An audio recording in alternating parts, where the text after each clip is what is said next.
message home. A God with a good shake a good tea. Hai torn you to know.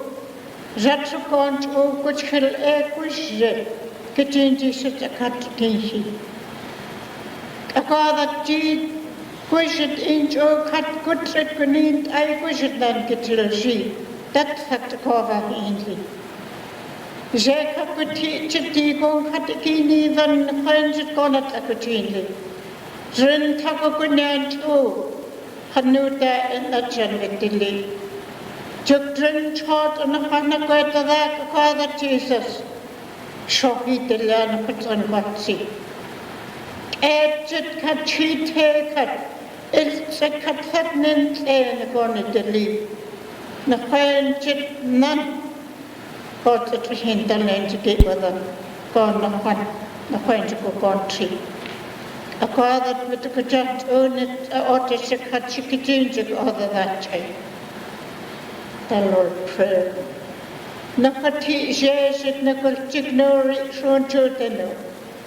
Nakuk a father, Natushi. Nianchi shares it, cook at none Kakakotaponti. Tea drinks it, Napa enough shit, drunk daughter got a nasha and a cushy. Nakotaquanto no patu between them. Nets are I not quanto no wet and get in. God sato and good shitty. Hook up a ton tie good sat no tenu the airshot. God's quanto good set no now tea. God you suddenly cook a car that I a car quantity. Shake a crush again, jet. Amen.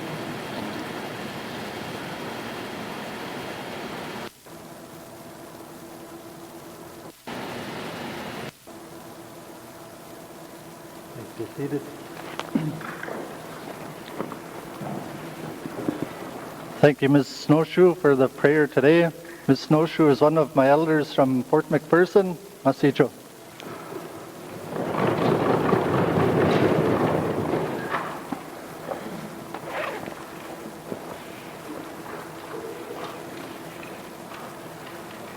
Members, interpreters, visitors in the gallery, and pages. As Speaker of the Legislative Assembly, it is my honor to welcome you here today during this holiday season. It is the darkest time of year, but I had the honor of lighting up the Assembly last week as part of the Christmas lights across Canada. Thank you to all the Yellowknife, Deda, and Delo kindergarten students that came out to the Legislative Assembly to decorate the Christmas trees. Also, thank you to the schools across the north that sent in decorations for the large Christmas tree in the Great Hall. Today marks the first regular sitting day of the 19th Legislative Assembly. I know all members are excited to begin the work of this Assembly. I hope the positive and respectful tone you take today will last the next 4 years. I want to thank the pages for joining us here in the Assembly for this sitting. We have pages from Yellowknife and Deda. Having you in the chamber reminds members that the decisions we make today will affect your future.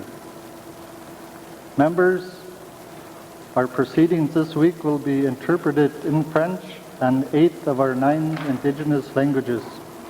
Please join me in thanking the interpreters.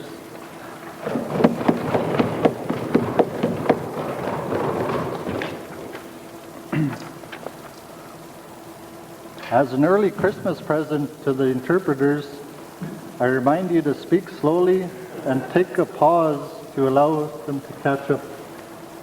Finally, Commissioner Margaret Tom has recommended the passage of Supplementary Appropriation Act Operation Expenditures 2019-2020 during this first session of the 19th Assembly.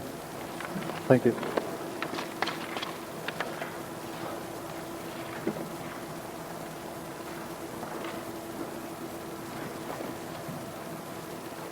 Minister Statements. Minister Statements. Honourable Premier.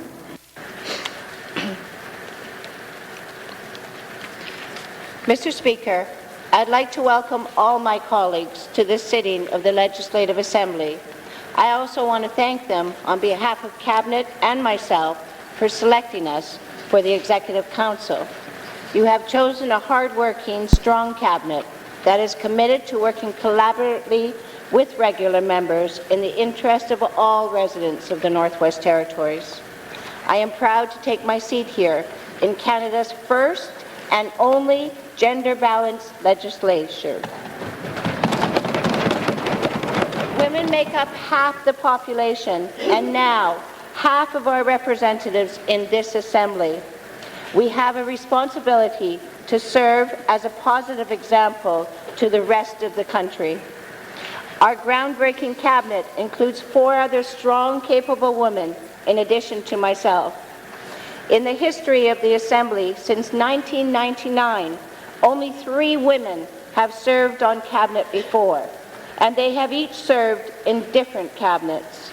In addition to being only the second woman to be in Premier since Nellie Cornier, I am the first Métis woman to be Premier in all of Canada. Once again, we are making history here in the 19th Legislative Assembly.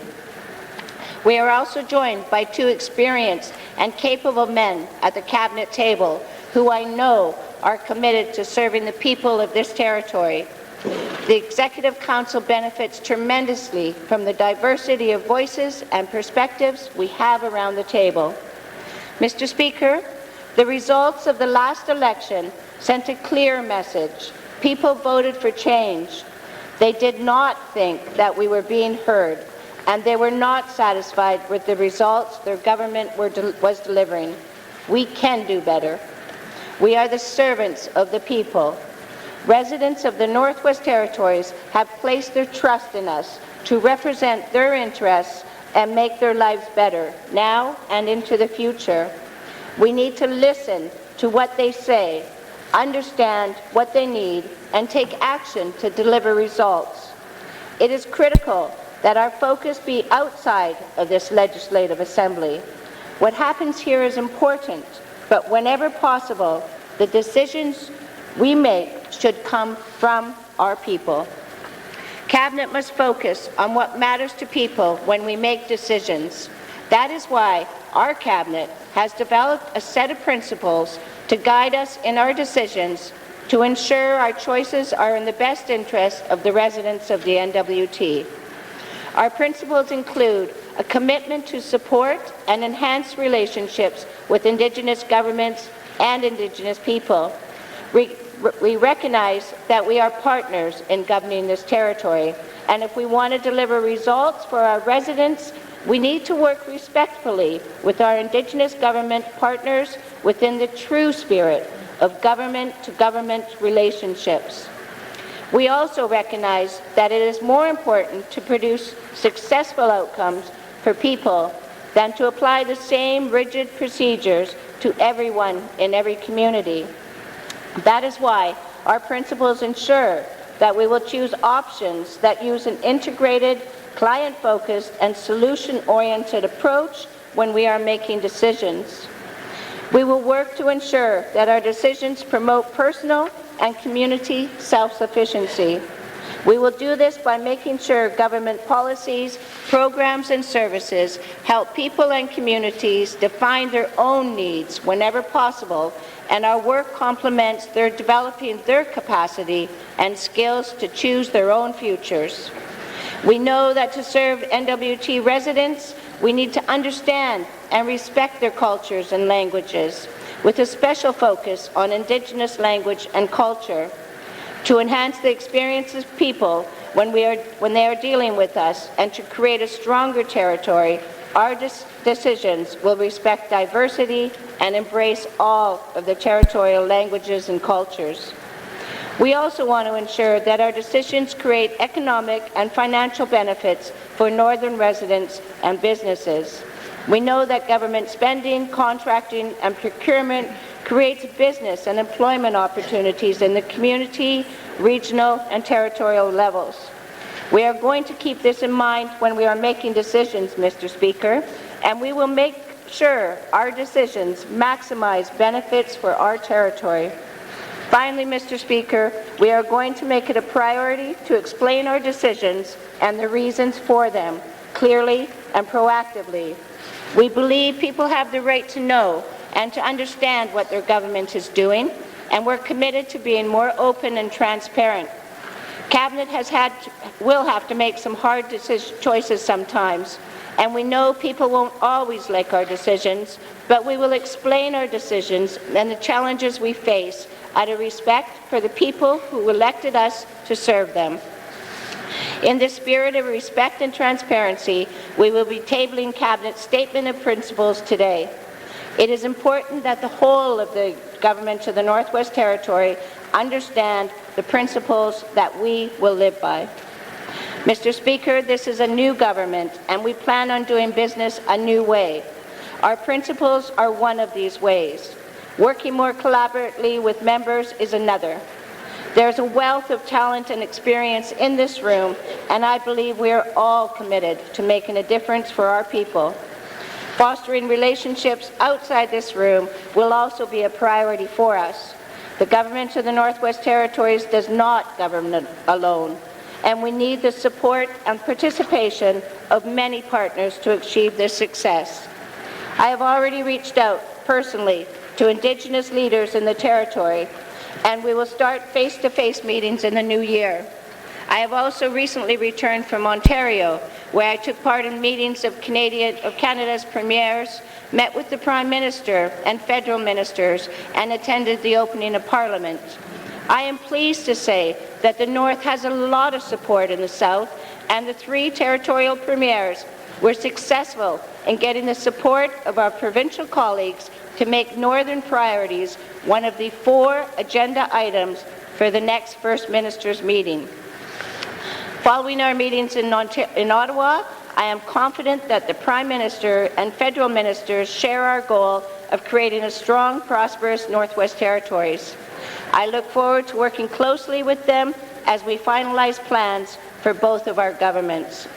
In conclusion, Cabinet looks forward to working closely with all members of the Legislative Assembly, as well as all levels of government, as we move forward the priorities defined by the 19th Legislative Assembly. Masicho, Mr. Speaker.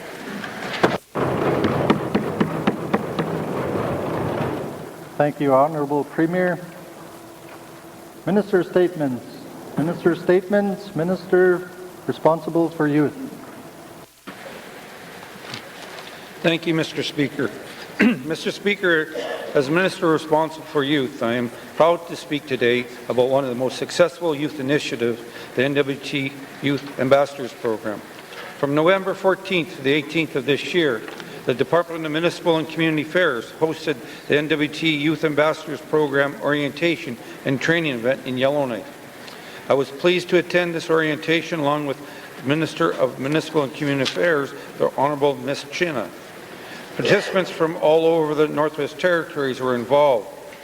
Their selection was based on community involvement, commitment to a healthy lifestyle, and reflection on how the Nwt Youth Ambassador program will help them in the future.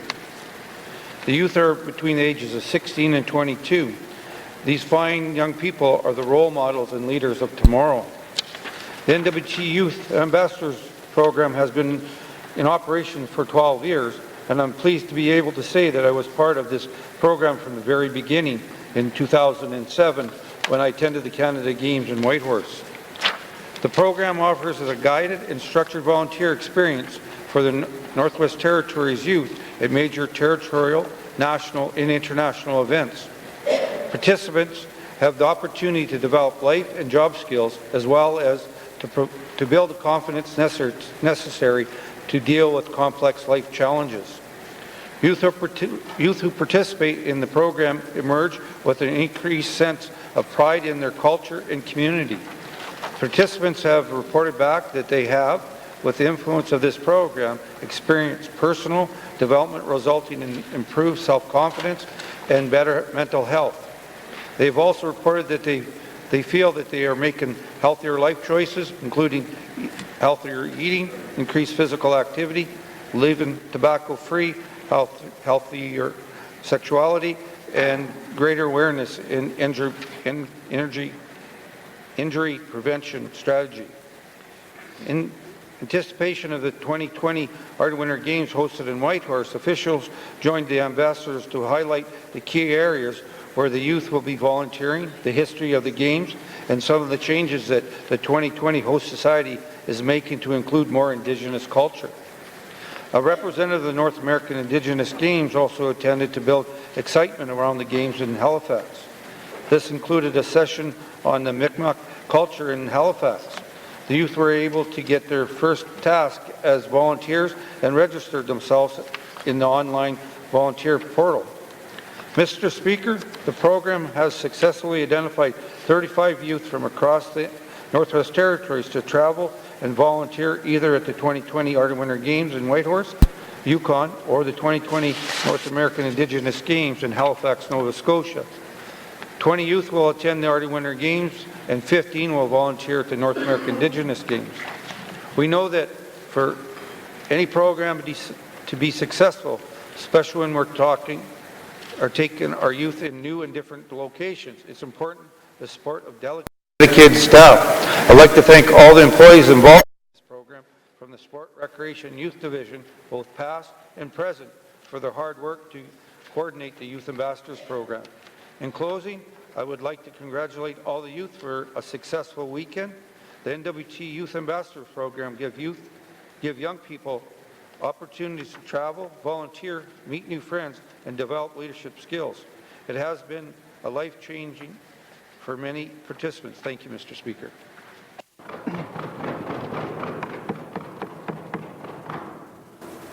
Thank you, Minister responsible for youth.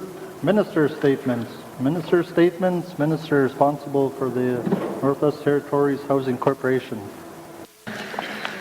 Thank you, Mr. Speaker. Wait. Slide off. It's going to go green. This is red. Go. Thank you, Mr. Speaker. Mr. Speaker, partnerships between the Housing Corporation, stakeholders, and community partners is critical in supporting the housing needs of the residents. One such partnership has been given the Northwest Territories Housing Corporation and the De Beers Group and the Yellowknife Women's Society. Over the last year, all three partners came together to provide 16 single-room, semi-independent suites for homeless women. De Beers has a long history in the Northwest Territories, including the development of its 2 mines. These investments have provided many employment opportunities for the residents of the Northwest Territories. In addition to the economy and the benefit, De Beers Group has indicated that they want to support lasting social improvements to the communities. The De Beers Group reached out to the Northwest Territories Housing Corporation to discuss potential legacy housing projects, consisted with the De Beers Group and their commitment to supporting committing to the Northwest Territories involved in the diamond mines. The De Beers Group was especially interested in projects that address the long-term needs for vulnerable people in their operating regions. Mr. Speaker, the De Beers Group has made a generous contribution of $250,000 to the project, along with project management expertise. The Northwest Territories Housing Corporation provided $750,000 in contributions under the Northwest Territories Housing Corporation community housing support initiatives. The Yellowknife Women's Society will continue to administer a small emergency shelter section of the building, but their operations will become more housing focused.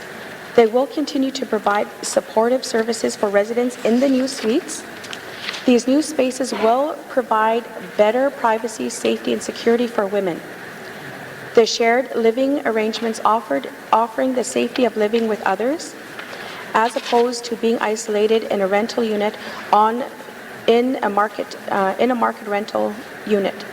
Residents will have a safe, stable home where they can start to address some of other challenges in their lives without having to worry about housing.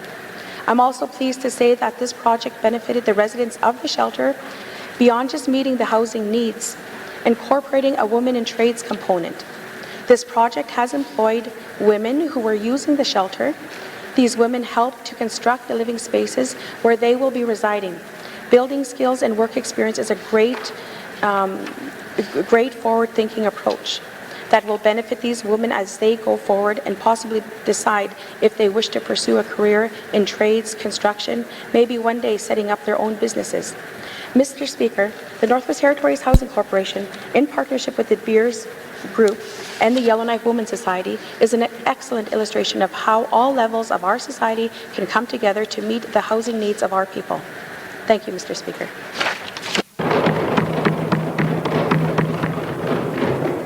Thank you, Minister. Minister statements. Minister statements. Member statements. Member statements. Member for Mumfway. Merci, Mr. Speaker. Mr. Speaker, dit zeggen dat sinds ik goed daarheen kunnen ik het kunstje niet kan goed de niet schouwen zien hoor. Dat het niet gaan met je zo'n te kunnen. Wat het dan in de dat is niet schijnen nog uit handen. Dat dit zeggen wat het dan in de die dat de jatje goed de het dan nou hoe het dat dan de dat is goed zo. It's not get out of the what's done in there. That's why what's okay. Hayat share the phone there. Mr. Speaker, today I'd like to acknowledge the accomplishment of one of our very own constituent of mine, who I'm very proud of. Mr. Speaker, in November of this year, Doreen A. Apple, the Apple arrow maker from Gamity, graduated from Roy Rhodes University with a master's degree in global management.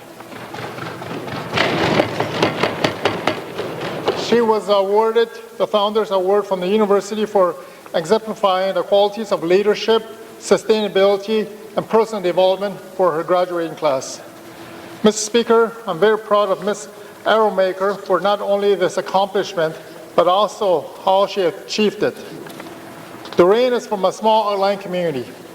She is raised in traditional lifestyle and speaks Quechua fluently. She has 3 children and has worked very hard through her school process. And she is a lifelong learner. Mr. Speaker, Ms. Arrowmaker is a role model for her community because she puts value in her language and culture, but also continuously works to improve her community. She is a true leader, in my view. Mr. Speaker, Ms. Arrowmaker is a role model for all NWT students. She is a testament to all the young people who walk in 2 worlds. She has proved that students, even in the smallest communities, have the ability and a chance to succeed in their education endeavors. Mr. Speaker, I stand here today very humbled and proud of Ms. Arrowmaker's achievement. I want to personally congratulate her and her family for their dedication to fulfill her dream. Merci.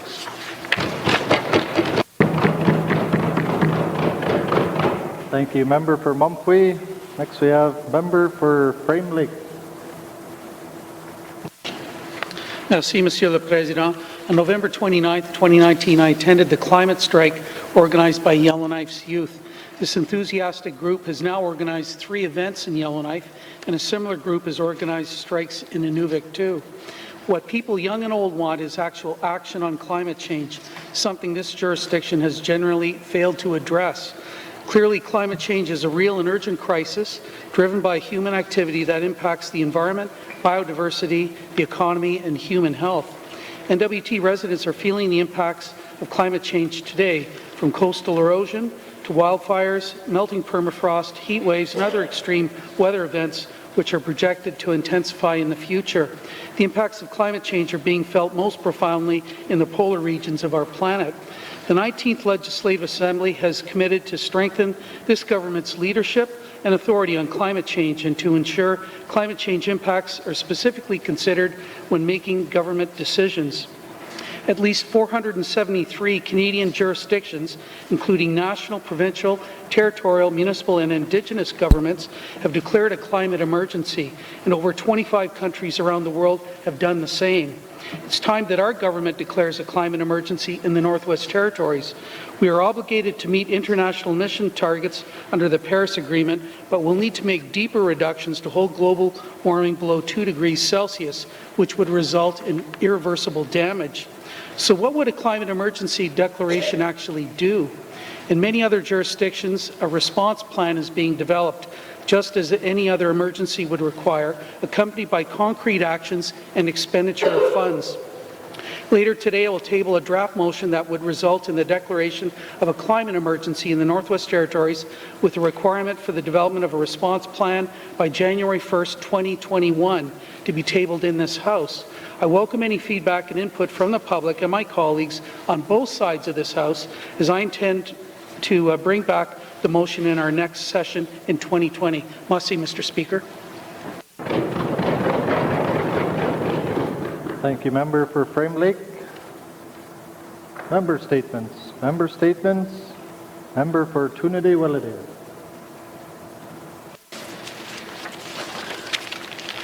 Mr. Speaker. Mr. Speaker, since coming to the office in this 19th Assembly, I've noticed a number of common issues that people seem to be encountering when dealing with the Nwt Housing Corporation. In the multiple housing-related constituency issues I've already begun dealing with, it's become quite apparent that there exists some very noticeable cracks in the present structure of the Nwt Housing Corporation, which many people, mostly vulnerable populations, are falling through. I believe part of this reason for this, Mr. Speaker, is that too many of our government's policies have become overly prescriptive and are not properly serving the people we're meant to protect and represent. I've talked to many people who are in need, some in dire need, in cases of certain housing programs for things like home repairs and renovations, basic home maintenance services, and better outreach when it comes to, we need better outreach when it comes to assisting elders in applying to housing programs. Mr. Speaker, our housing programs cannot exist only to serve a bureaucratic means, because in my view that is what they've slowly become, whether we know it and whether we want to acknowledge it or not. Why do these programs exist if our most vulnerable citizens, like elders, low-income people, and young people cannot properly access and make use of them? I think we need to rethink how we're delivering programs and services through the Housing Corporation. We need to reduce barriers and be more flexible to people's circumstances, and be open to new ideas for ways to improve service delivery. We also really need to look after our elders. They deserve and should live in comfortable and affordable homes. Mr. Speaker, among the 19th Assembly's mandate items is to increase the number of affordable homes and reduce core housing need.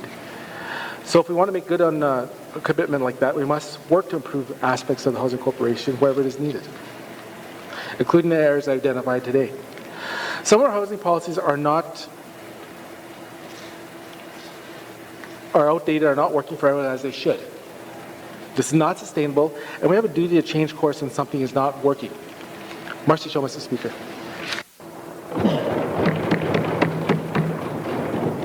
Thank you, Member for Tunde Wellade. Member statements. Member statements. Member for Thabacha.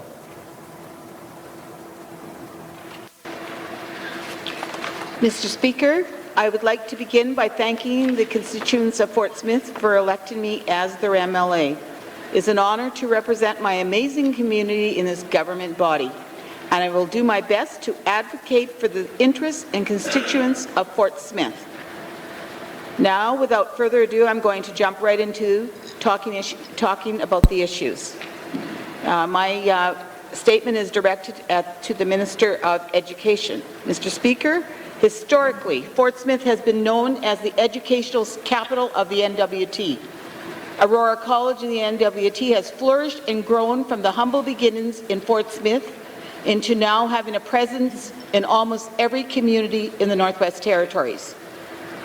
The question we should be asking is, how do we chart a course which protects jobs in the community and continues to build towards a polytechnic university which benefits all students in the NWT?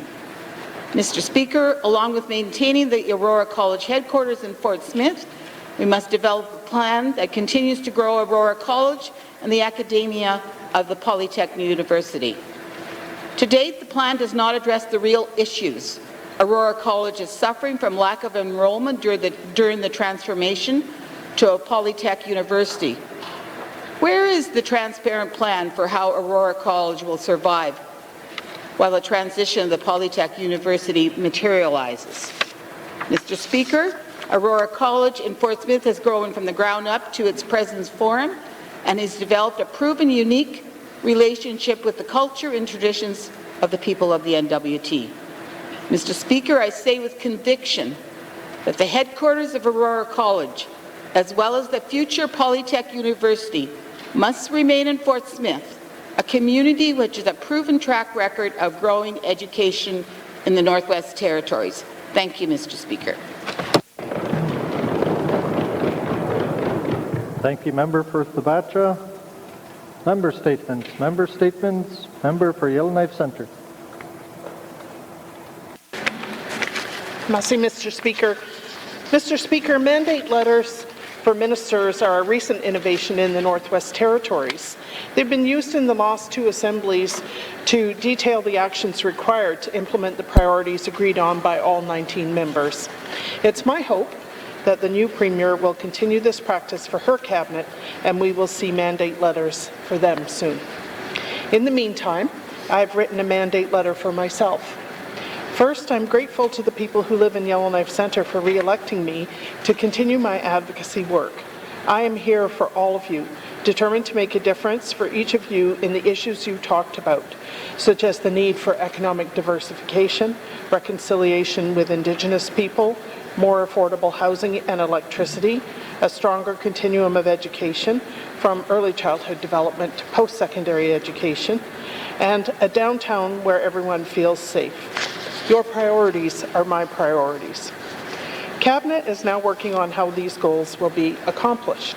First, I want the finished mandate itself to be as smart as possible, meaning that it includes actions that are specific, measurable, achievable, realistic, and timely. I want to see an evidence-based approach to measure outcomes. I don't want to see weasel words like advancing, capturing, and expanding. I want to see bold words and ideas that will result in tangible improvements in the most fundamental issues that are holding us back. Second, I am going to work on those priorities in collaboration with Cabinet.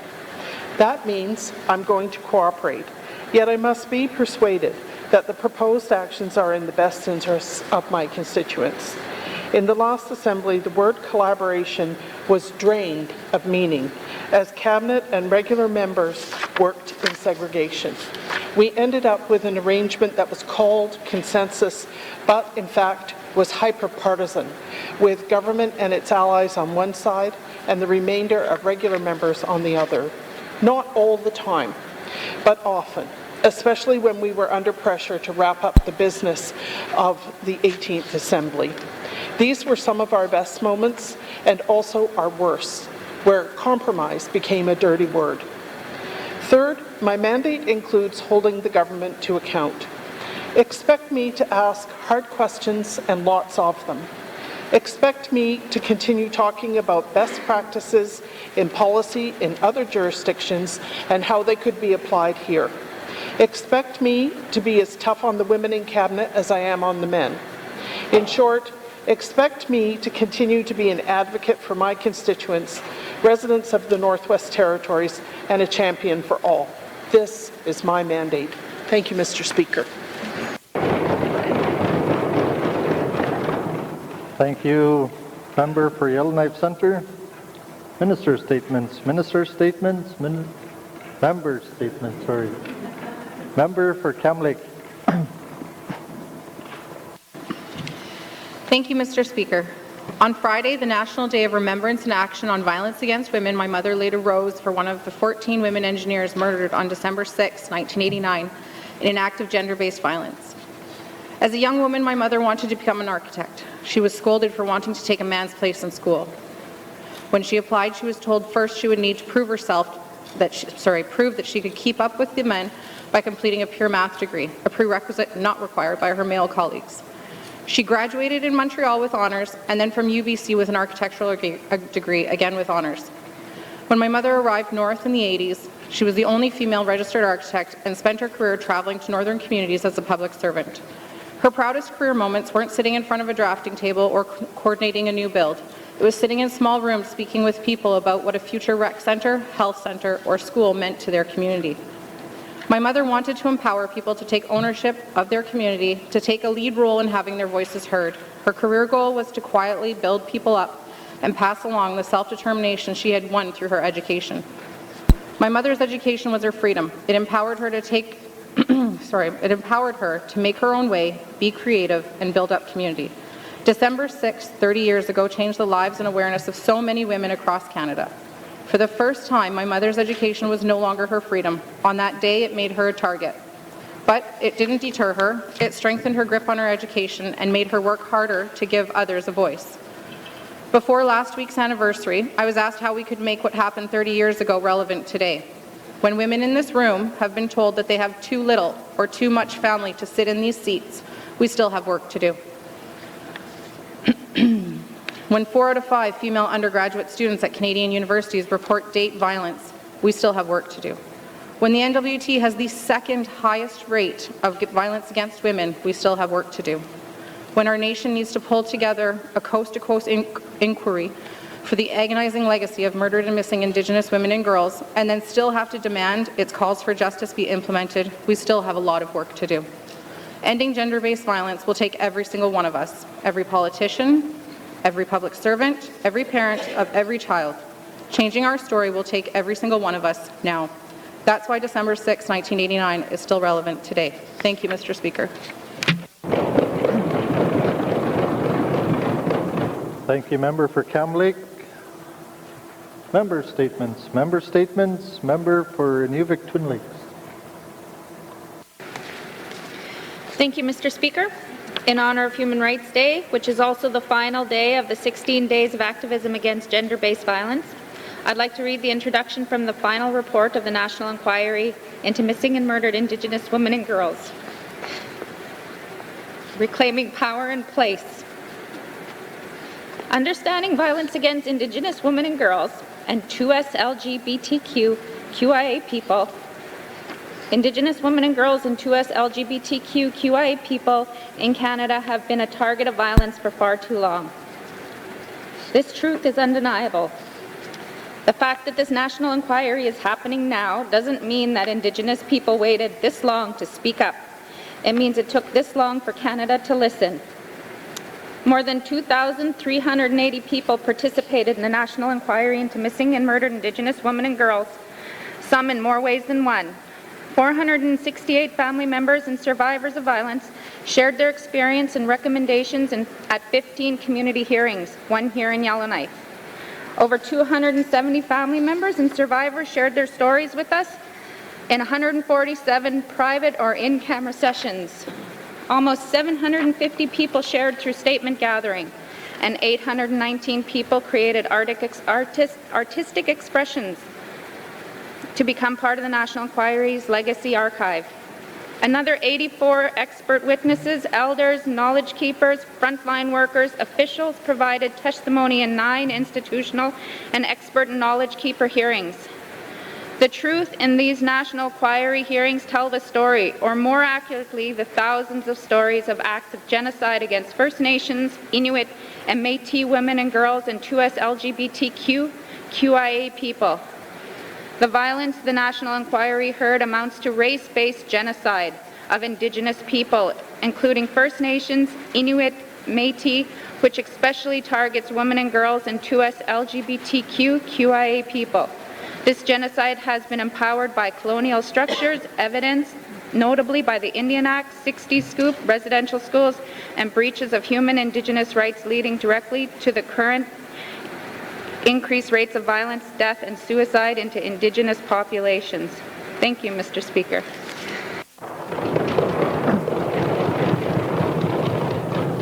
Thank you. Member for Nwt Twin Lakes. Member statements. Member statements. Member for Hay River South. Thank you, Mr. Speaker. Mr. Speaker, I am very fortunate to be standing here today, and it's important that I thank the good people from Hay River South for making that happen. It is now up to me to represent each and every one of them fairly in this 19th Legislative Assembly. Mr. Speaker, prior to and during the election, I would like to to acknowledge and the support received from my family. That support never wavered since I made the decision to run, and it has not wavered since. The only advice my wife had for me was, don't ruin RJ's chance of being elected. She was relieved when he was acclaimed. Mr. Speaker, I would like to thank my official agent, Joanne Jensen, whose help and hard work is appreciated. With respect to a campaign manager, that position was shared between quite a few people, including Beatrice Lapini, Badgie Coutre, Terry Coutre, Eileen Gore, Dee Dee Lapini, Eddie Lapini, John Brockway, Darren Robertson, Rod O'Brien, Donna O'Brien, Abby Crook, and my family. And I thank them for that support. As well as having all these people and others volunteer their time, I would be remiss not to mention the 6:30 a.m. coffee crowd at the Ptarmigan Inn, all of whom provided and continue to provide their wisdom to me, which I very much appreciate. Mr. Speaker, while going door to door, I had Mr. John Brockway as a driver for the 350-plus doors I knocked on. He had me running from house to house, so I lost a few pounds there. It was the door-to-door interaction that I found very enjoyable. I had the opportunity to visit with many old-timers and people that I often wave at in Hay River but never seem to get a chance to talk to. In addition, I met many new residents who provided an inspiring outlook on what Hay River can be. Mr. Speaker, I do not take the position of member for Hay River South lightly. Prior to making or voting on any decision during the term of this 19th Legislative Assembly, I will always ask myself, is this decision in the best interest of the people I serve? And will vote accordingly. Thank you, Mr. Speaker.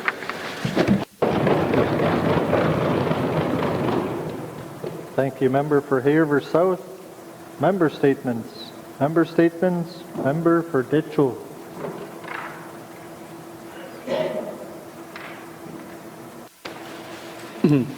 Merci, Mr. Speaker.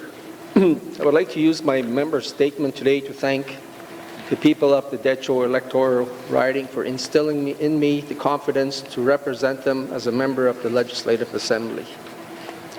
The riding consists of the communities of Kakiza, Enterprise, Katlotechi, and Fort Providence.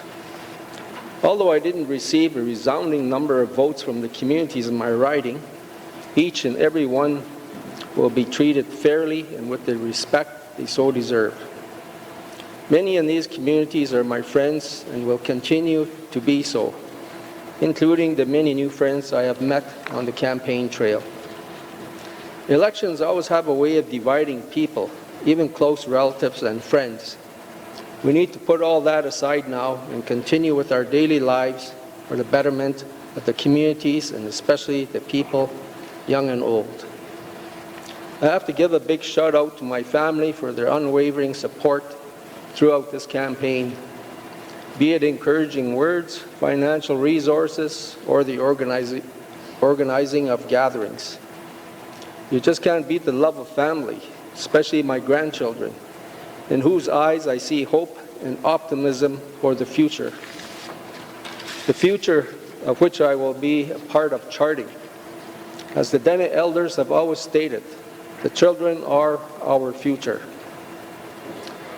I would also like to recognize the many years of service to the Detcho riding from the previous members of the Legislative Assembly. They include Sam Gargan, who served 4 terms, Michael Macleod, who served 3 terms, and Michael Nadley, who served 2 terms. Your contributions have not been forgotten by the people of the Detcho riding, and I extend my sincerest gratitude to you all. I do have big shoes to fill and I'm up to the challenge, albeit with ongoing support and advice from all the people of the Detcho riding. Merci.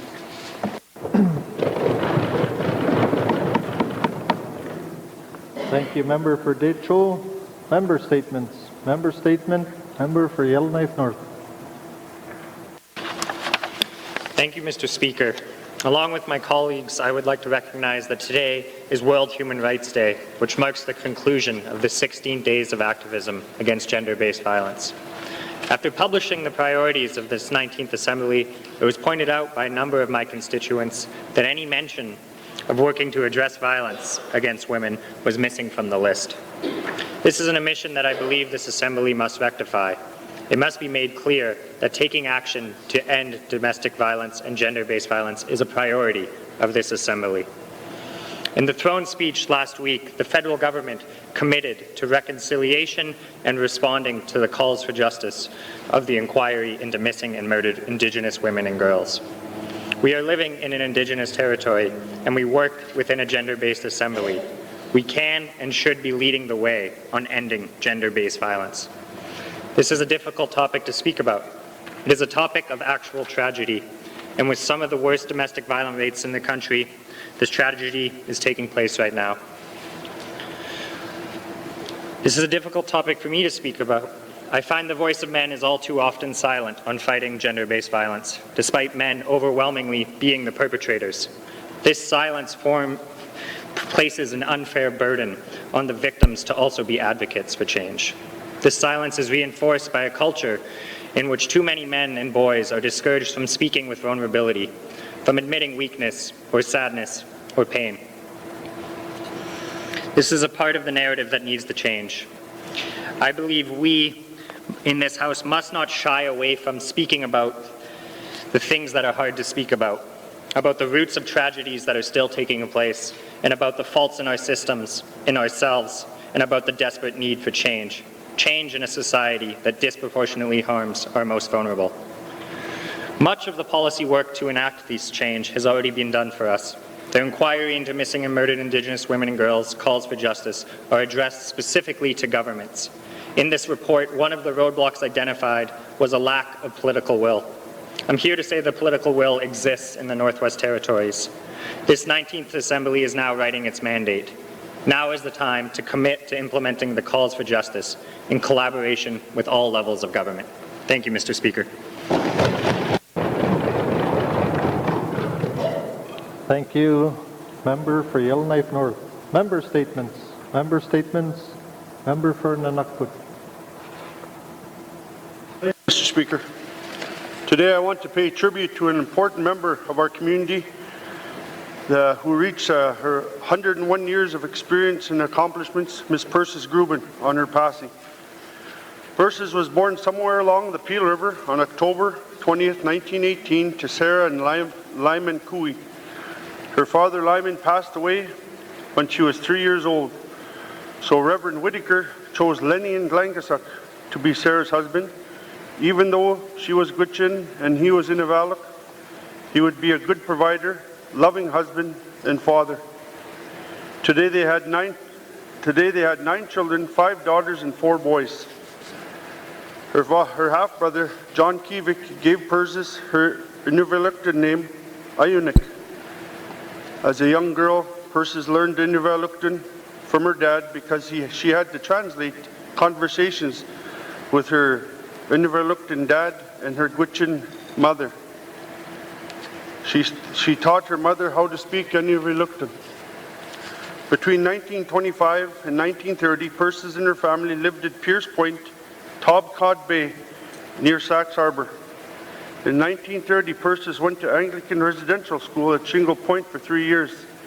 Later, she was tested for her academic level. She elevated to grade 5. Her school had no running water, no electricity, no phones, no radios. They did have an outhouse. The older students had to gather and cut driftwood from the beach and get the ice and snow melted for drinking water, cooking and cleaning. The only music they learned and played was the organ at the church. Persis' family traveled spring hunting caribou and seal on the coast at Pierce Point with her dad. Her dad set nets for char, hunted seal for dogs, white fox and polar bears were in abundance at Banks Island. When they first arrived, their children were not permitted to play outside. There were so many polar bears nearby. There weren't any caribou, only rabbits, seals, and snowy owls. Persis said the snowy owls were fat and tasted like chicken. Persis married Charlie Grubin March 1937 at Aklavix All Saints Anglican Church. Together they had 11 children, 6 boys and 5 girls. so many grandchildren, many great-grandchildren, and she loves each and every one of them as her babies, grandbabies, and her great-grandbabies. Persis shared so much with her family and friends, stories, laughter, artistic ability. I seriously think she had a gravitational force within because her presence kept her whole family together. The family loved her so much. As a community, we loved her so much, and we shows us her love in return. We are fortunate and blessed to have her shared all those special moments with Persis, Nan, her mother, grandmother, great-grandmother, great-great-grandmother, aunt, friend, cousin, sister. She taught her children how to love without judgment and look past a person's outward appearance. She was full of encouragement, inspiration, wisdom, and gratitude. I wish we could all live a life like that as she had, with pride and fortitude. Persis has given precious childhood memories that we'll cherish for us as a lifetime, and a promise to help cherish her with her old age because their best period of her life. Mr. Speaker, celebration of life will be held tomorrow at City Hall at 2 p.m. and I'll be in attendance. Thank you, Mr. Speaker.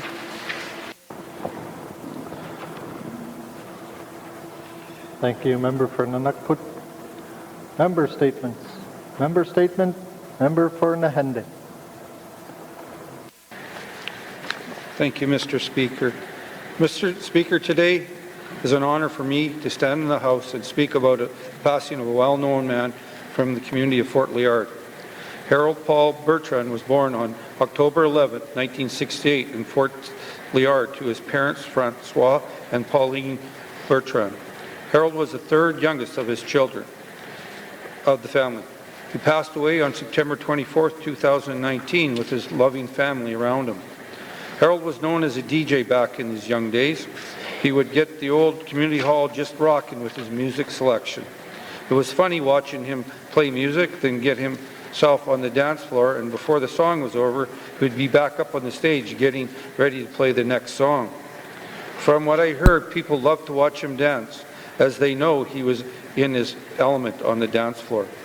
Harold met his love of his life, Ginny Etta, and they had two children, Carmelia and Carmen Bertrand. Harold loved his children and his great-granddaughter, Sika Macleod. Harold worked at ENR as a firefighter from June 1993 until August 2014. From there, he went to work for Beaver Enterprises, Wolf Trail Slashing Venture, and Echo Camp and Catering. He spent a lot of time with his mother, and it was always humorous. And if something was really bothering him, he would address it in a humorous way. Harold liked to go boating with his good friend Brian Hope and his brother-in-law William at Bouvier Lake. To simply put, he enjoyed being out in the land and being able to provide for his family. Besides the birth of his children, Harold was honored to be the best man at his sister Sylvia's wedding this past year. Harold will be greatly missed by his children, mother, granddaughter, sisters, and brothers. Mr. Speaker, the Bertrand family would like to thank everybody for all their support and kindness during their time of sorrow. They appreciate everyone who has been able to attend his funeral. As well, we would like to thank all the medical staff in Fort Liard, Fort Simpson, and Yellowknife. Mr. Speaker, he will always be in our thoughts and prayers. Thank you, Mr. Speaker. Thank you, Member for Nahende. Member statements. Member statement, Member for Great Slave. Thank you, Mr. Speaker. I'd like to take a moment to recognize and remember my constituent and neighbor, Romeo Barabe. He passed away suddenly at Stanton Territorial Hospital on December 5th, 2019 at the age of 82. Romeo was predeceased by his adored wife, Angeline Mercredi, and will be dearly missed by his 7 children, Margaret, John, Fred, Charlotte, Gladys, Yolande, and Daryl. 12 grandchildren, 1 great-grandchild, his 3 sisters, and their families. Romeo was originally from Ville-Marie, Quebec, and his family moved with him to Yellowknife in 1972. He dedicated many years to working at Con Mine and Giant Mine, A true gentleman, Romeo was always willing to help those around him, and as my immediate neighbor, I can attest to that as well. He was passionate about volunteering as an ambassador at the Yellowknife Airport, where he had the opportunity to meet new people. Romeo was a jovial character who loved to laugh and to make his family and friends smile. He wasn't weighed down by the struggles of everyday life, rather he embraced it. He always enjoyed socializing and was often seen at the local stores, coffee shops, or banks chatting with everyone. Romeo will always be remembered and forever missed by his family and friends. There will be an announcement of the celebration of life to come. Thank you. Thank you, Member for Great Slave. Member statements. Member statements. Recognition of visitors in the gallery. Recognition of visitors in the gallery.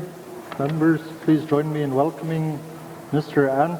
Anthony W.J. Whitford, former Commissioner, Speaker, Member, Minister, Sergeant at Arms, and Honorary Clerk at the table.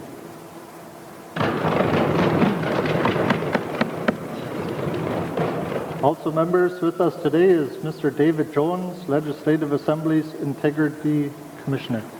Welcome.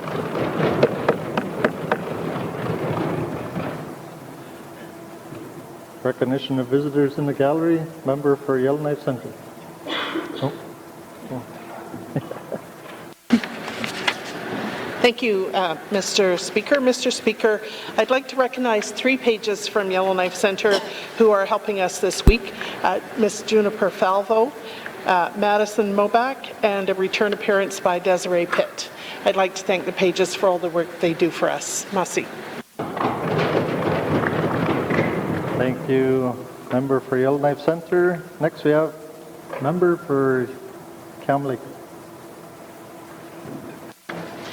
Thank you, Mr. Speaker. I too would like to recognize Mr. Tony Whitford, who is sitting next to my mother, Cam Lake resident, and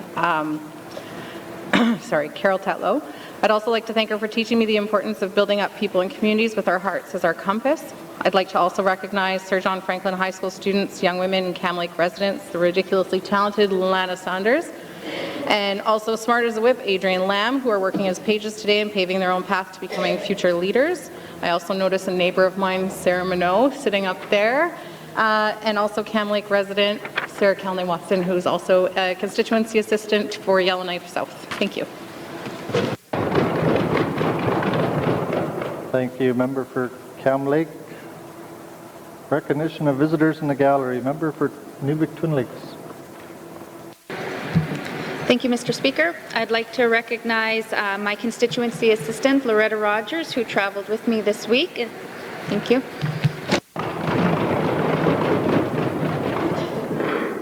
Thank you, Member for Nuvik Twin Lakes. Recognition of visitors in the gallery. Member for Haver North.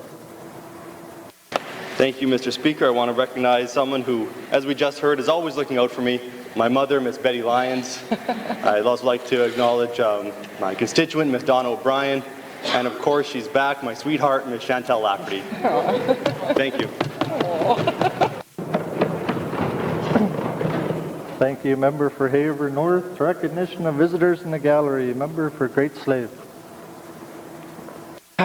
This constituent is going to have to forgive me on the pronunciation of her name, so I'd like to welcome Emily Toringo, the Communications Officer for College Nordique Francophone, for being here, my constituent. Thank you.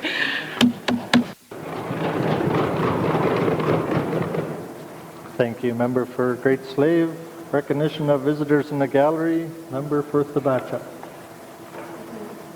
I would like to recognize Ernie Daniels, First Nation President for First Nation Finance Authority for Canada.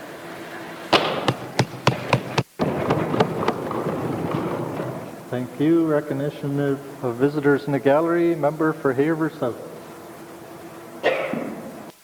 Thank you, Mr. Speaker. I'd like to recognize a few people in the gallery as well. My wife, Betty Lyons, who traveled here with me for this, and my daughter-in-law, Chantel Lafferty, hiding over there, and a friend of mine, Donna O'Brien. As well, I'd like to recognize Mr. Ernie Daniels, who I haven't seen in years, and it's nice to see you again. Thank you.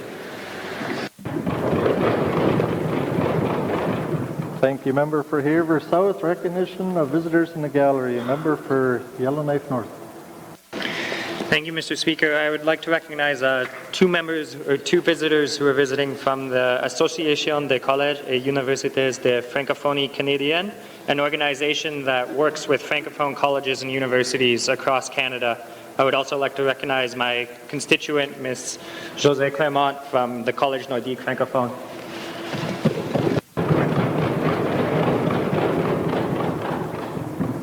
Thank you. Member for Hay River North, recognition of visitors in the gallery. Welcome. If we've missed anyone in the gallery today, welcome to the chamber, and I hope you are enjoying the proceedings. It's always nice to have an audience with us today. Merci. Oh, sorry. Member for Montpuy. Merci, Mr. Speaker. Mr. Speaker, did think of the the Quincy go here with the must you sound the what's done in the Tati go here the Mauro Summer go we get the Tati get the how we are to get those on to go here with the I can't tell and go here with the must you walk on the must. Merci, member for Montpuy. Recognition of visitors in the gallery. Recognition of visitors in the gallery. Reports of committees on review of bills. Reports of committees on the review of bills. Returns to oral questions. Oh, sorry. Reports of standing and special committees. Reports of standing and special committees. Returns to oral questions. Returns to oral questions. Acknowledgements. Acknowledgements. Oral questions. Member for Nunavut. Thank you, Speaker. Thank you, Mr. Speaker. Today I'm really concerned with our airline services that we're having back home in the Delta, Mr. Speaker. Since this merger came on board online, I guess with Canadian North and First Air, our cancer patients and medical travel patients been having a really tough time getting out of Inuvik. And today, seeing that a community that I represent, Polituck, is having 5 people on standby. Today, I'm calling out the airline, Mr. Speaker, in regards to getting adequate aircraft, adequate services provided to these people that are traveling for cancer patients, for either surgery or treatment, and any other, because everything is done in the south, and we have 2 days travel just to get to where we're trying to go. So, Mr. Speaker, I'm asking the Minister of Health, Minister Tom, to see if she could work with me to to get these airlines sorted out for medical travel for the Beaufort Delta and the Nunavut riding that I serve. Thank you, Mr. Speaker. Thank you, member for Nunavut. Minister of Health and Social Services. Thank you, Mr. Speaker. So with the loss of the one flight a day to Inuvik has made it more difficult to book travel. Medical travel is alive to the issue and is working to mitigate the impact on medical travelers. We are working with Stanton Clinic to ensure that there's sufficient time to process travel requests to make the specialist appointment in time. Checking with the airline to see if travel is available for the required day and booking a day earlier if needed. People are not getting bumped. There's unrealistic expectations that people traveling on medical travel can somehow bump other paying passengers on an oversubscribed flight. I've instructed the Department of Northwest Territories Health and Social Services to make the best efforts to ensure our residents are accommodated and have enough notice to make flights and necessary household arrangement to attend medical appointments outside their home communities. To our residents, please bear with us as we work to improve medical travel and make it easier on you to meet your medical needs. There will be hiccups along the way, and we ask for your understanding. Thank you, Mr. Speaker. Thank you, Minister of Health and Social Services. Member for Nunavut. Thank you, Mr. Speaker. Mr. Speaker, it's pretty dire, I guess, in regards to when you're traveling. When we travel down here, since the last 2 months we've been here, I've been traveling on that 14 times. Every time you're seeing somebody in the airport asking us and actually being physically taken off the flight, being removed, I'm asking the minister, would she call a meeting, I guess, with all the transportation providers that provide service to this government, to call them in regards to, and try to work with them to try to get adequate aircraft and try to get our patients out of our riding into where they're traveling to for their appointments. Thank you, Mr. Speaker. Thank you, Member for Nunukput. Minister of Health and Social Services. Thank you, Mr. Speaker. Like I mentioned, medical travel is alive to the issue, and again, our department is working to mitigate the impact of medical travelers. Thank you, Mr. Speaker. Thank you, Minister of Health and Social Services. Member for Nunukput. Thank you, Mr. Speaker. Mr. Speaker, I'm going to call out the airlines. I want adequate service provided to our residents of the Beaufort Delta, I guess from outside the Yellowknife, the Saw-2, Beaufort Delta, my riding of Nunukput, and Aklak Air also. Today I had 5 passengers on standby out of Polituk. That's not right, Mr. Speaker. They have to have adequate aircraft to provide the service that they're providing, and it's people are missing appointments now. What we're going to do? Thank you, Mr. Speaker. Thank you, Member for Nunukput. Minister responsible for Health and Social Services. Thank you, Mr. Speaker. Our department is working hard with the airline company to ensure on our side of the department that we give sufficient notice so that the airline tickets can be booked in time, and we don't want to see our medical patients be bumped off the airline. So we are doing the best that we can. Thank you, Mr. Speaker. Thank you, Minister responsible for Health and Social Services. Oral questions. Oral questions. Member for Frame Lake. Merci, Monsieur le Président. The last Assembly passed legislation for Northwest Territories carbon tax. Despite detailed questions, the regulations to implement the carbon tax were not shared with regular members, but came into force on August 29, 2019. I have a number of questions for the new Minister of Finance on the implementation of the Nwt carbon tax. Can the Minister explain how, if and when, guidelines will be established for the approval and payment of emission reductions grants to large emitters, and will these be shared with Standing Committee in draft form? Merci, Mr. Speaker. Thank you, Member for Frame Lake. Minister responsible for Finance.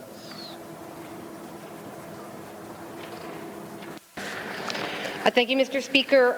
Mr. Speaker, the regulations are being currently drafted by the Department of Finance and LEAD, but also in collaboration with other departments. As they are going through that process, I can assure the member that indeed draft guidelines will be shared with the committees for review.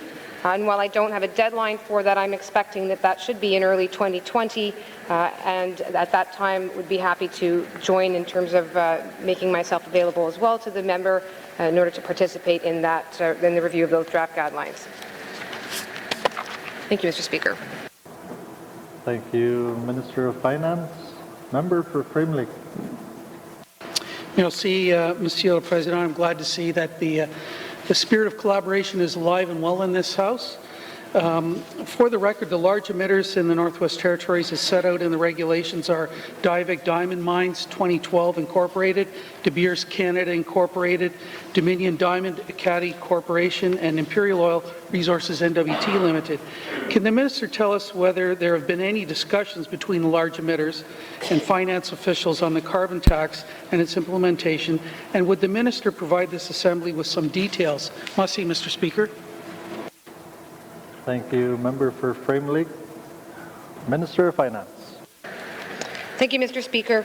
Mr. Speaker, I can say that there have been some discussions on some level, certainly before the carbon tax became law, and mostly with regard to the structure of the carbon tax regime itself, not necessarily with the implementation of the program or of the draft guidelines. So I'm not sure that the discussions that were had are necessarily going to the substance of the matter that's at issue presently. If there have been any further discussions more recently, I would certainly endeavour to make to inquire about that, but to date that's not the information. My information is that those discussions were prior to the implementation. Thank you, Mr. Speaker. Thank you, Minister of Finance. Member for Frame Lake. Merci, Monsieur le Président. I want to thank the Minister for that information. It's great that some of these consultations took place before, but I think we need to start that ball rolling again. So will this Minister begin consultation with the public, other sectors and regular members throughout the implementation of the NWT's carbon tax? Merci, Mr. Speaker.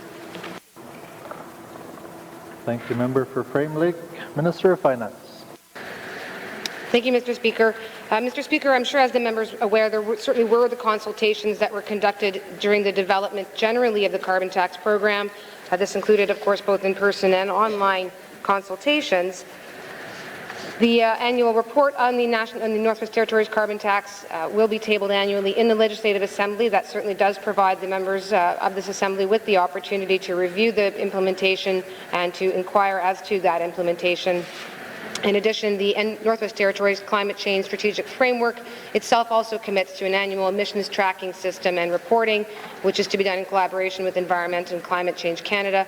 I expect that that item will also be coming before the Assembly in due course, Mr. Speaker, and provide the Assembly with an opportunity to ask questions of it. Thank you, Mr. Speaker.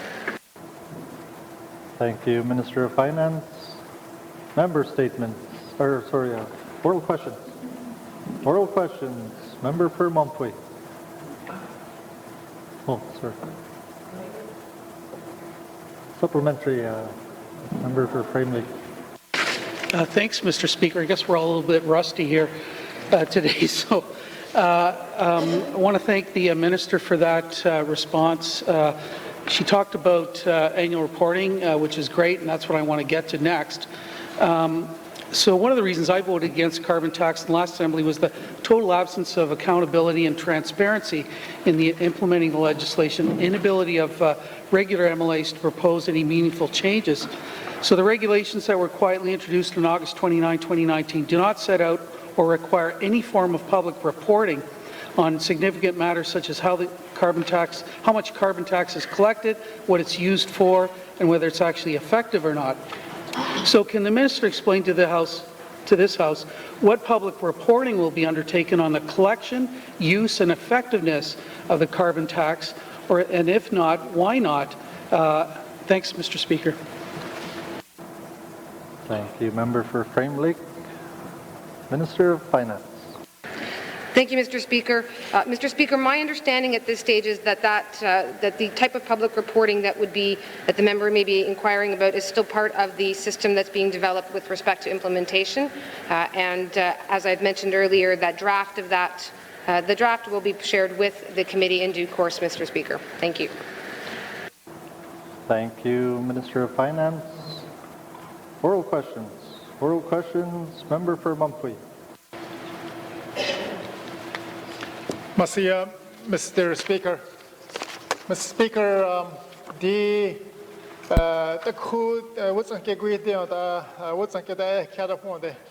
Department of Education, Culture, and Employment. When students go for training, how can we work with them? I'd like to ask the Minister of Education regarding this question about training. First of all,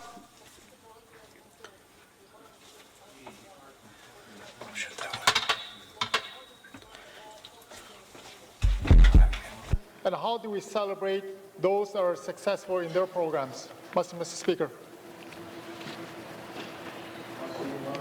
For Montpuy. Thank you, Mr. Speaker, and I want to thank my colleague for the question. I'd also like to congratulate myself, Ms. Doreen Apple Arrowmaker, for her achievement of achieving a master's degree. You know, with this portfolio, that's the goal, to get our residents educated, and the member brings up a good point. are we keeping track of who's educated? And if we don't know, how do we bring them back here? So, we do have the ability we do know what programs our residents are taking if they are receiving SFA. We know what institutions they're attending. Outside of that, though, we don't have that ability. If someone just goes off to school, there's no way of knowing. But we do try to attract our students back as well with our SFA. We have a great loan repayment incentives, 0% interest on loans, and increased remission rates, and a northern bonus as well. So while we're not where I think the member would like us to be, we're getting there. And it's somewhere that I want to get to, because when I was on that side, I was asking the same question. People are going out and getting educated. 80% of the jobs almost by 2030 are going to need a post-secondary education. So how do we get those residents back here? So this is something I'm working on, I'm committed to working on, and I look forward to working with the member on this. Thank you, Mr. Speaker. Thank you, Minister of Education, Culture, Employment. Member for Monthly. Mr. Speaker. Mr. Speaker, Mr. Speaker, a lot of students are going to school. Do they have any problems accessing programs? Maybe those information should be more available to people. What kind of statistics does the department have on the success of our Northern Indigenous students at post-secondary? And the reason I'm asking that is we need to somehow track these students so we can attract them back to the Northwest Territories. It's something that's been a real challenge over the years, and I believe this is an area that we need to tackle as a department. Mr. Speaker. Thank you. Member for Mumphy, Minister of Education, Culture and Employment. Thank you, Mr. Speaker. And I don't have those numbers at my fingertip. I can say that Aurora College, however, has recently implemented a new student information system that can track that type of information. And so we're finally, in the north, we have that capability. It was a long time we weren't able to do that at the college. And so in the last 2 years, we've achieved that. And the department has actually come a long way in terms of the statistics that it collects and the information that it has to analyze. And so I think that we're moving in that direction. But unfortunately, I don't have those numbers on me right now. But my department might not like me making work for them, but I commit to getting that information for the member. Thank you, Mr. Speaker. Thank you, Minister of Education, Culture and Employment. Member for Mumphy. Merci for the commitment. You're a good minister so far to start. Good answer. Mr. Speaker,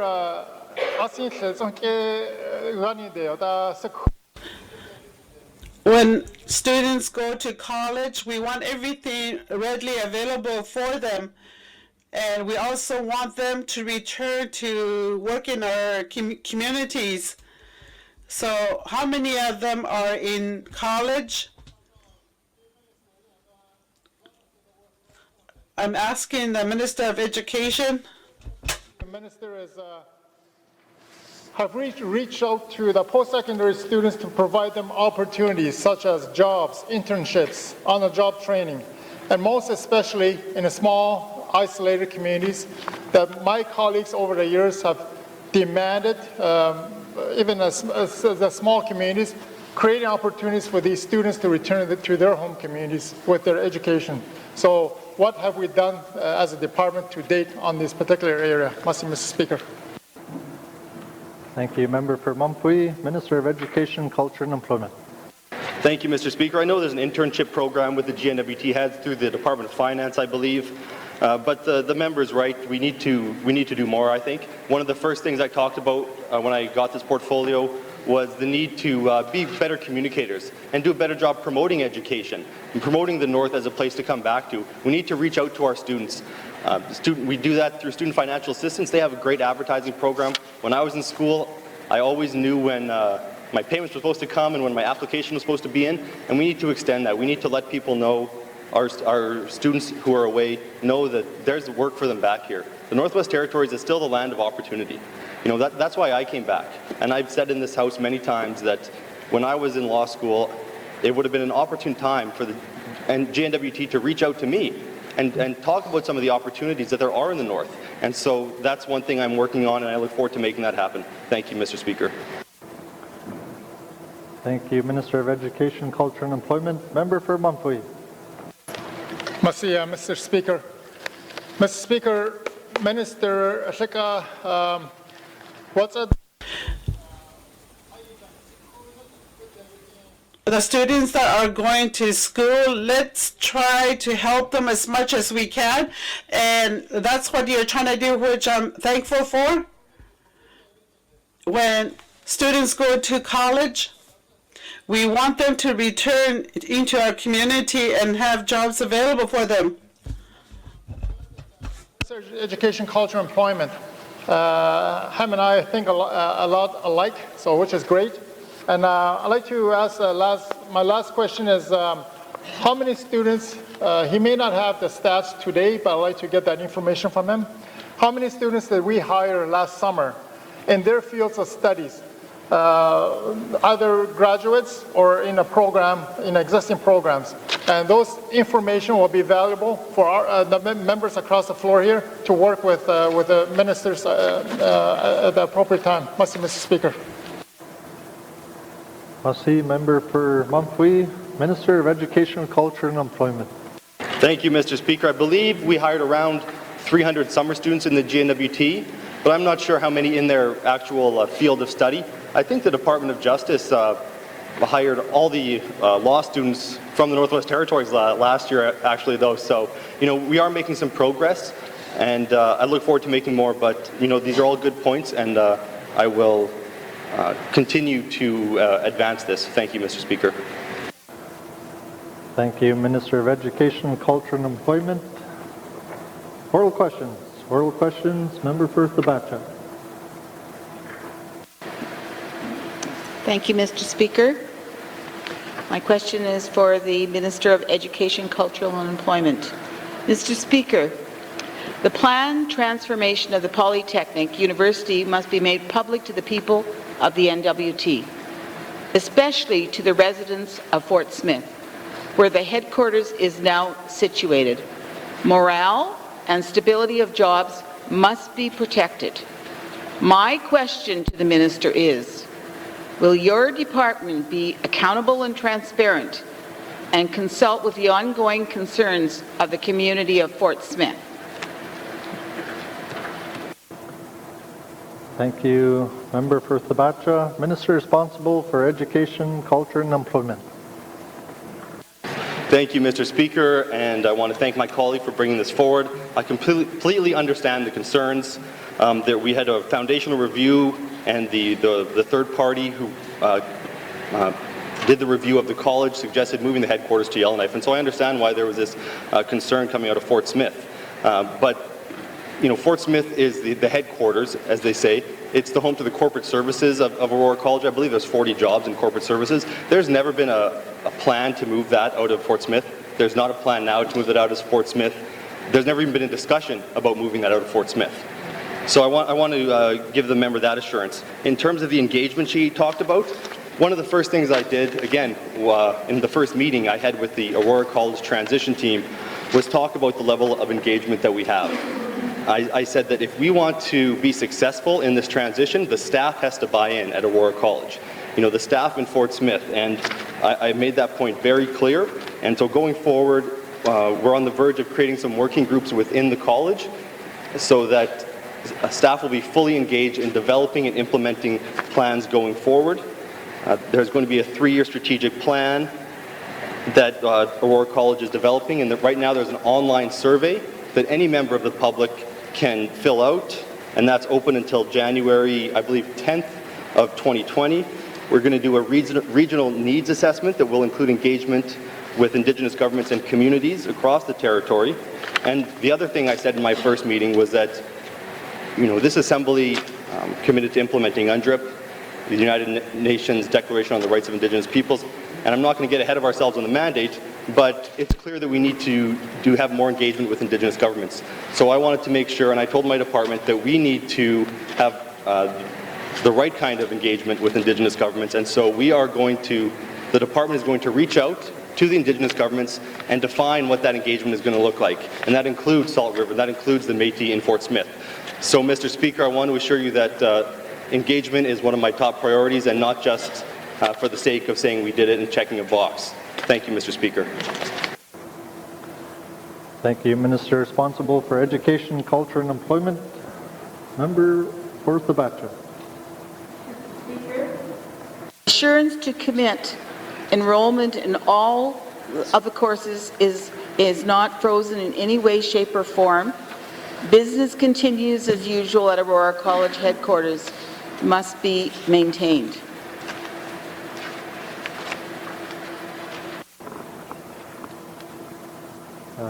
No question? Sir. I want to make sure that the business is continuing. Some of the Member, please wait for your light to come on. Okay, sorry. Mr. Speaker, I want to ensure that the commitment to enrollment in all courses continues as usual. I want to make sure that Aurora College, at the Aurora College headquarters, because some of the courses have not had any student intake, and therefore I want to ensure that the business continues as usual and the enrollment is not frozen in any way, shape or form. Thank you. Member for Sabacha, Minister of Education, Culture and Employment. Thank you, Mr. Speaker. And I think we all know in 2016 the intake for the social work diploma program as well as the teacher education program was suspended. And those programs are currently undergoing program reviews. And these aren't just regular program reviews like the college would normally do. These are academic program reviews that are part of a new framework that are up to national standards. They are, let's see, the Ministerial Statement on Quality Assurance of Degree Education in Canada, released by the Council of Ministers of Education, is what we're conforming to. So the college as it's been around for 50 years. It should have been, the jewel of the North in terms of education, but for a number of reasons, the academic standards and the quality was allowed to slip. And so what we're doing right now is we're implementing reviews to ensure that that doesn't happen again. We are implementing reviews to make sure that we create solid programs that serve the needs of the people of the Northwest Territories. And we're putting the structures in place to ensure that we don't get to that place again where we need to suspend those programs. So that's what's going on right now. So I'm not going to say that we're reinstituting the social work and the teacher education program this year or next year, because those are being reviewed. And the goal of this is to create a university, a polytechnic university in the North that will serve the needs of Northerners and give Northerners the best possible education. And that's the goal, and that is how we're going to base our decisions on what programs to deliver. Thank you, Mr. Speaker. Thank you, Minister of Education, Culture and Employment. Member for Sabacha. Thank you, Mr. Speaker. I think I would appreciate a commitment from the Minister of Education to visit the community of Fort Smith and Aurora College early in the new year, to assure the residents of Fort Smith that proper consultation on the plan of transformation to the Polytech University is discussed. Thank you, Member for Sabacha. Minister responsible for Education, Culture and Employment. Thank you, Mr. Speaker. And as the Minister of Education, I plan to travel to lots of different schools, and of course, I plan to travel to the college. I'm not sure what the schedule is for the new year. I mean, it's been relatively busy. It's hard to find a free moment. So at some point in the new year, at some point, I'm sure in the first part of next year, I will be traveling to Fort Smith, and I'll be having discussions with staff. And I'm always open to sitting down with the member as well and having conversations. When I was, the members are the voices of their communities, and so I want to hear from the member about what she has to say. And I get emails all the time from concerned citizens as well, and I read those and I consider that information. So my door is always open, and once we have the proper standing committees as well, I'm more than happy to give a presentation have the department give a technical briefing to the Standing Committee. So I wanted to put that out there as well. Thank you, Mr. Speaker. Thank you, Minister of Education, Culture and Employment. Member for Thabata.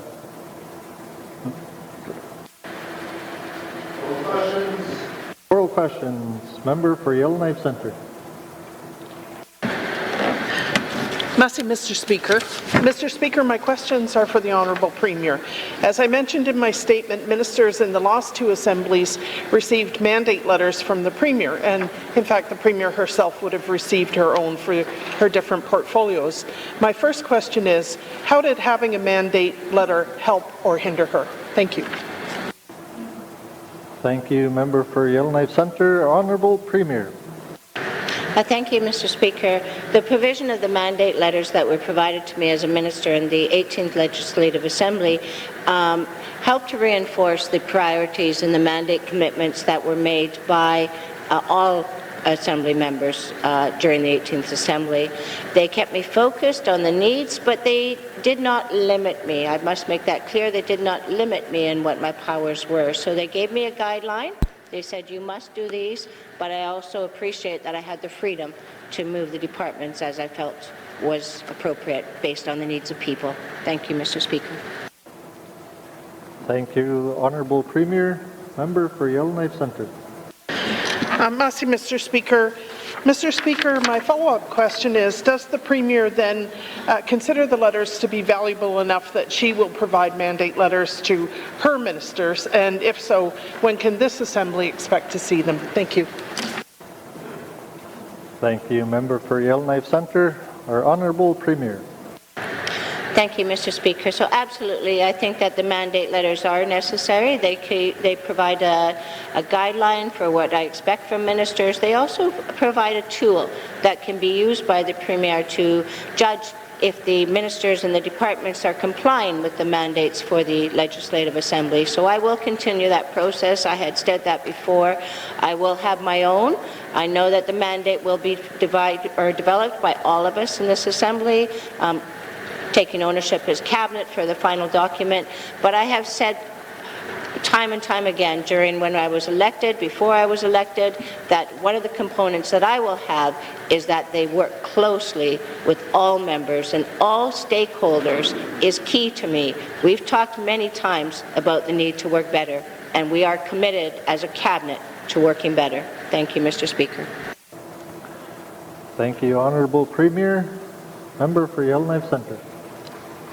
Mr. Speaker, thank you to the Premier for that. My next question was partly anticipated by her last answer. So, in addition to talking to ministers about their tasks, what kind of direction will the Premier provide about working with regular MLAs and, in particular, strengthening the consensus part of consensus government? Thank you. Thank you, Member for Yellowknife Centre. Honourable Premier. Thank you, Mr. Speaker. Any member that's sitting in this House today that did not hear very clearly during the candidates that were all speaking or vying to become either Premier or ministers, it was very clearly heard that MLAs were not happy that they did not have a say. The public, I believe, was not happy that we did not work as closely as we had to. So again, that will be in my mandate letter of expectation from ministers. And I personally, not everything will be in a mandate letter, it's impossible to do that. But I personally will be holding ministers and departments to account when they do not provide standing committees and regular members as much information as possible, recognizing that sometimes decisions have to be made in a hurry. But our commitment as this government is to work as closely and respectfully as possible with the regular members. Thank you, Mr. Speaker. Thank you, Honourable Premier. Member for Yellowknife Centre. Mr. Speaker, thank you to the Premier for that answer. So my final two questions are whether there will be any input from regular members into the mandate letters and when the mandate letters are expected to be complete. Thank you. Thank you, Member for Yellowknife Centre. Honourable Premier. Thank you, Mr. Speaker. conscious of time, so we began the process of developing the mandate from the list of priorities approximately a month ago. We're still in the draft stage. We'll be presenting to Standing Committee again, I believe, on the 14th, and that'll be a process. We have committed to tabling our mandate in the next sitting in February. We will abide by that. My fear is that providing the mandate letters after that will take another 2-3 months. And so what I am proposing is that regular members that have an interest into having some feedback into the mandate letters, aside from the mandate commitments, because those will be defined. But if they think that there are areas, then I am more than willing to accept their feedback. If they can send them to me, they can walk in my office. I will not commit that I will meet every one of them, because that is a decision that has to be made. But I'm open to hearing their feedback. In fact, I'm soliciting their feedback is what I'm doing at this point. There's also other chances for regular members to have feedback. So the mandate letters is one area, the mandate process that we're going through is one area, but we also have main estimates that will be coming up, capital budgets, business plans. Those, during that process, Cabinet members will be providing to standing committees their projections, their wishes, and Standing Committee will have a time in that to actually give feedback to ministers as well. And then, of course, challenging on the floor and committee of the whole. So the mandate letters, the mandate commitments are not the only opportunity for members to have feedback. And I've heard clearly that members will be holding us to task. Their job is to hold us to task and keep us accountable. So I expect that to come forward throughout this Legislative Assembly. Thank you, Mr. Speaker. Thank you, Honourable Premier. Oral questions? Oral questions. Member for Kamloops. Thank you, Mr. Speaker. My question today is for the Minister of Finance. Mr. Speaker, for many years we have discussed the modernization of the Public Service Act. With over 5,000 public servants providing essential programs and services to nearly 45,000 Northerners, it is our responsibility to ensure our public service is competent, efficient, skilled, results-oriented, managed in a transparent manner, and supported to maximize their effectiveness. A modern Public Service Act would allow us to provide clearer staffing processes, build a framework for successful union and employer relations, strengthen and celebrate teamwork, and implement a fair process for the safe disclosure of wrongdoing. Mr. Speaker, can the Minister confirm that the Government of the Northwest Territories intends to update the Public Service Act during this Assembly? Thank you, Mr. Speaker. Thank you, Member for Kamloops. Minister of Finance. Thank you, Mr. Speaker. Mr. Speaker, this is a matter that is of significant importance to me as well. I'm pleased to have this question from the member. The need to modernize the Public Service Act is really overwhelming, the last substantive review, of course, being back in 1988. With that, I'm pleased to be able to say that it is my intention to bring a bill forward to amend the Public Service Act early in 2020. A significant amount of work was actually already completed on this during the previous Assembly back in 2017. I've already been briefed on that work, and I've already requested that the Department work without delay to bring this matter to a point where we can have it dealt with within the current Assembly. We're conducting some final pieces of consultation with some of the key stakeholders who played a role in that initial work some 2 years ago, and it's again my intention to have a legislative proposal to Standing Committee for consideration in the February 2020 session.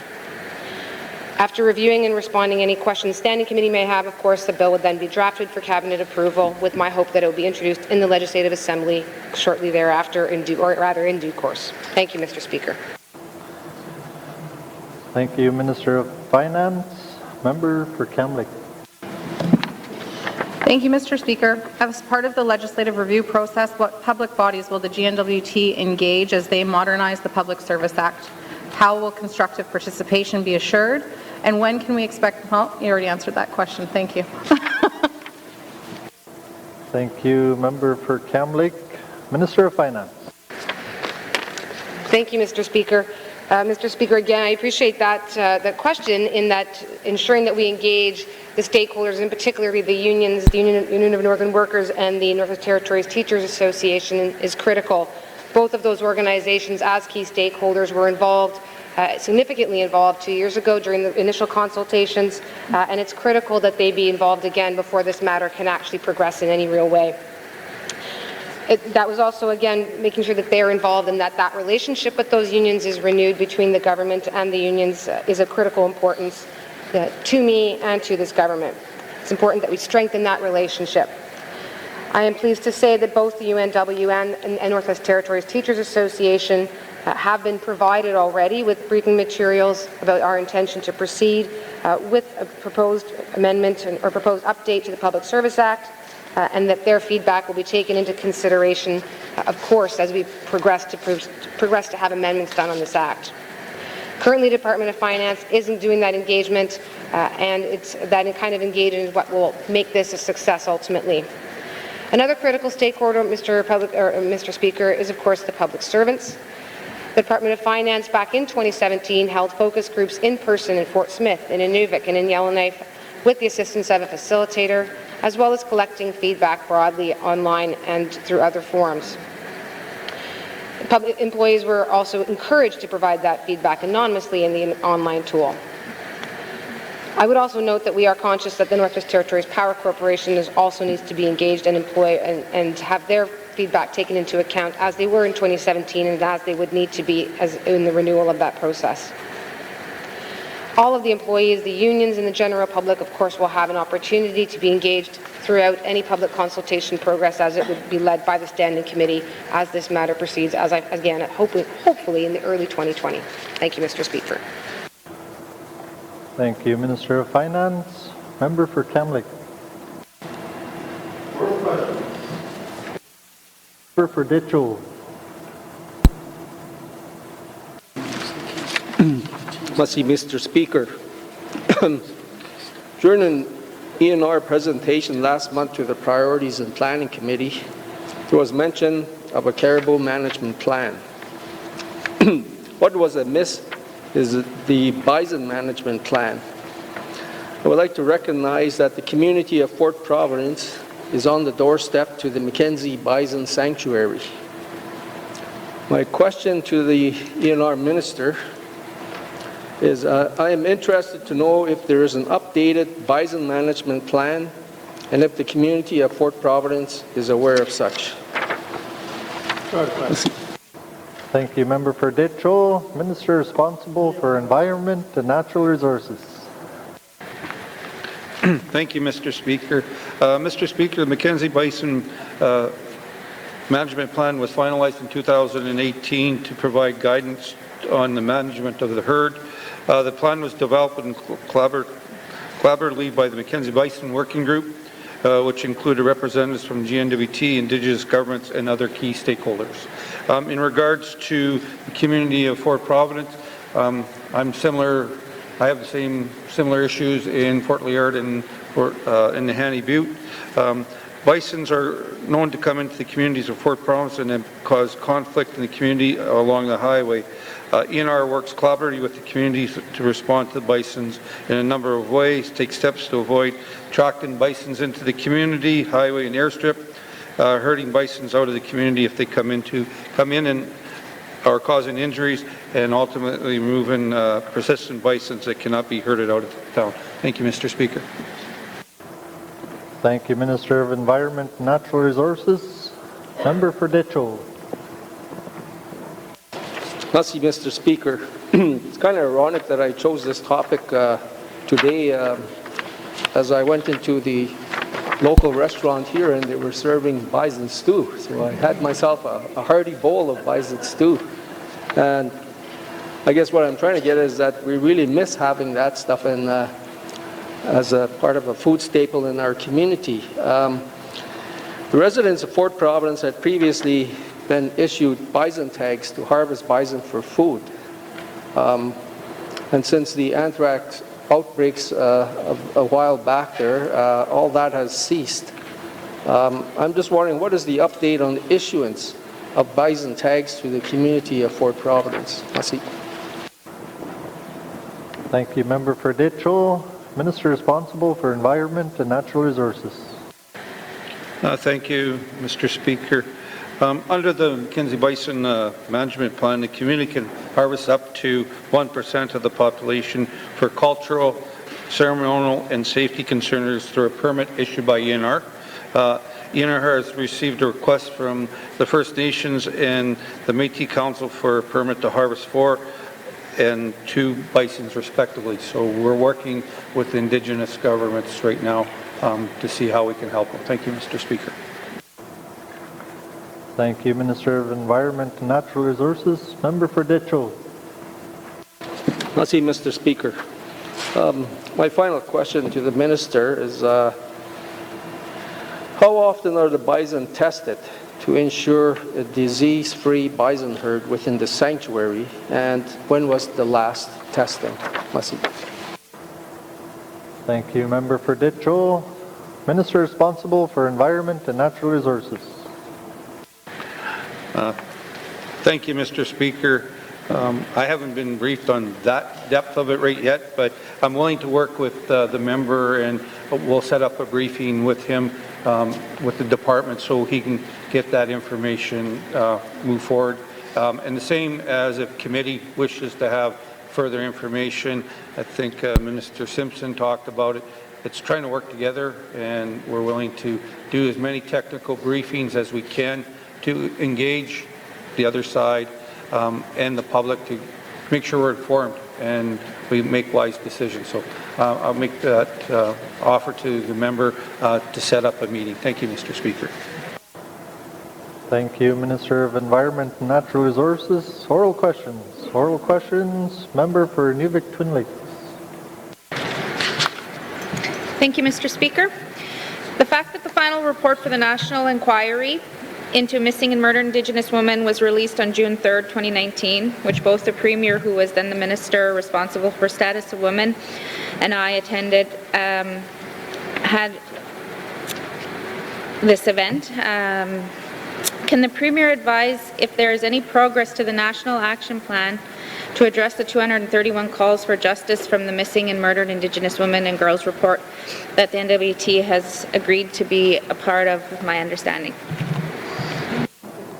Thank you, Member for Nwt Twin Lakes. Honourable Premier. Thank you, Mr. Speaker. Normally, questions on this topic would go to the current Minister of Status Women, but however, in discussion with it, because I was the previous Minister of Status Women, it is appropriate that it would come to me. There were commitments made in the last, at the 18th Legislative Assembly on behalf of Cabinet. They had talked about, we had committed to being part of the National Action Plan that would be done by the federal government, of course waiting if they got elected again, which they have been. And we did a high-level review of the report, and we identified not specific questions, but more of a thematic kind of approach to the inquiry itself, to the release of the report. That was tabled in the House in August last year. My commitment is carrying it forward. We do have a new federal government. I have brought up the topic to Minister Carolyn Bonnet when I met with her 2 weeks ago. Our current Minister of Status of Women has just taken part in the federal provincial territorial meeting 2 weeks ago. That was in Victoria. We are committed to carrying forward this work.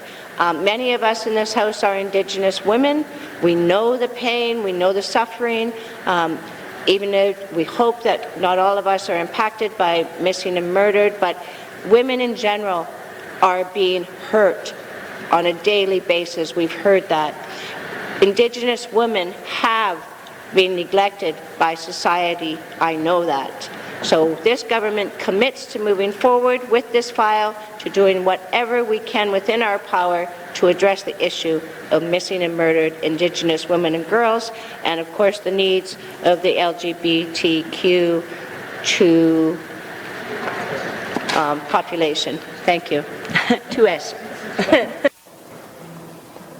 Thank you, Honourable Premier.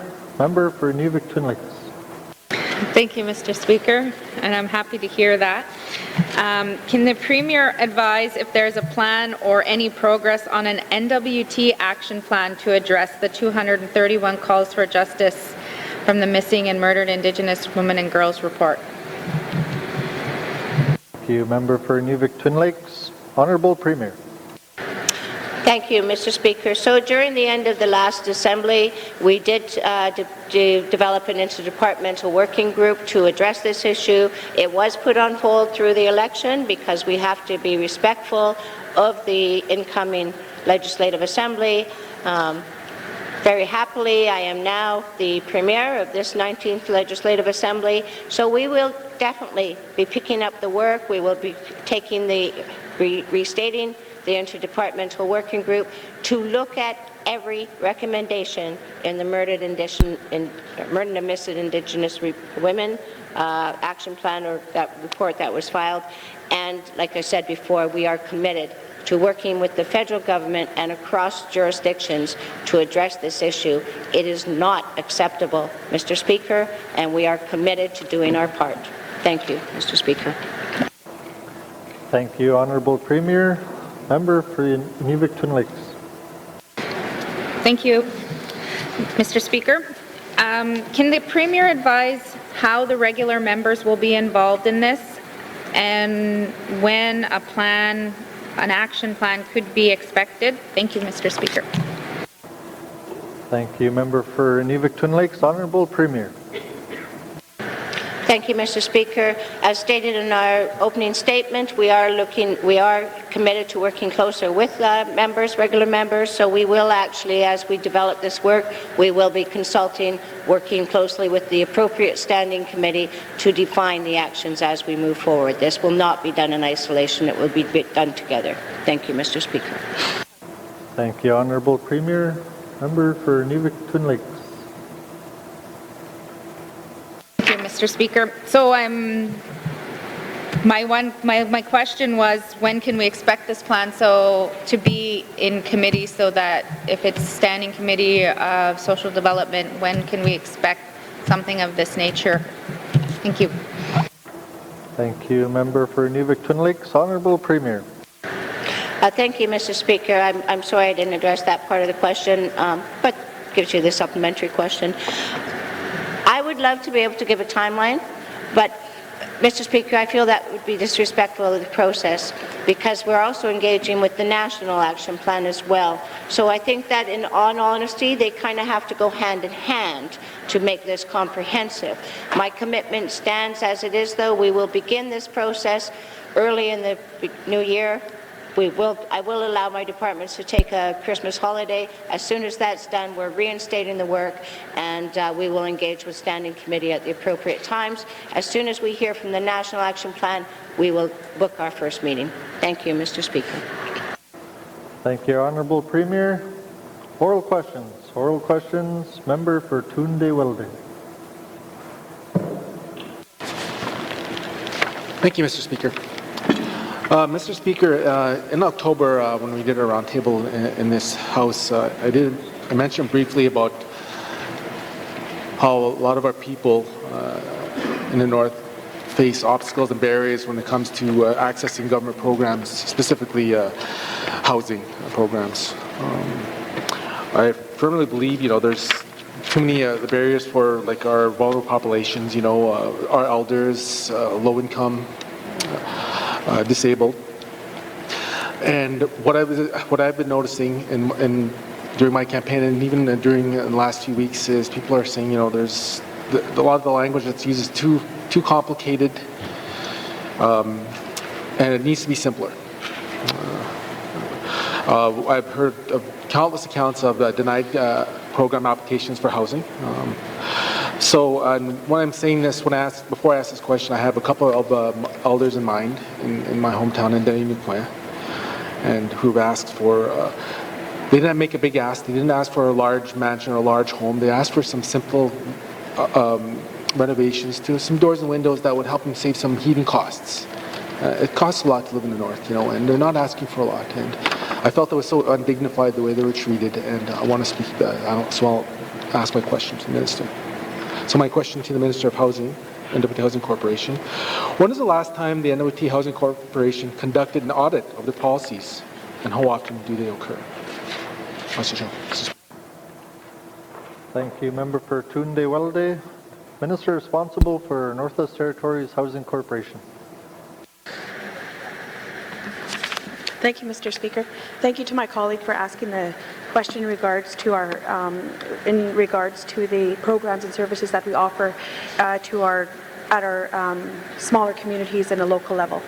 I do understand that our programs and services have been there has been a challenge to program deliver at the community level, and looking at what has Housing Corporation, what have we done in the time being to fix that. In 2017, there was a survey that was conducted at a local level. We also had a summit that was held in Inuvik as well. With all of that information, it collaborated into changes within our policies as well too. We did make changes to work with our elders in the smaller communities to enhance our programs and services that we are able to offer.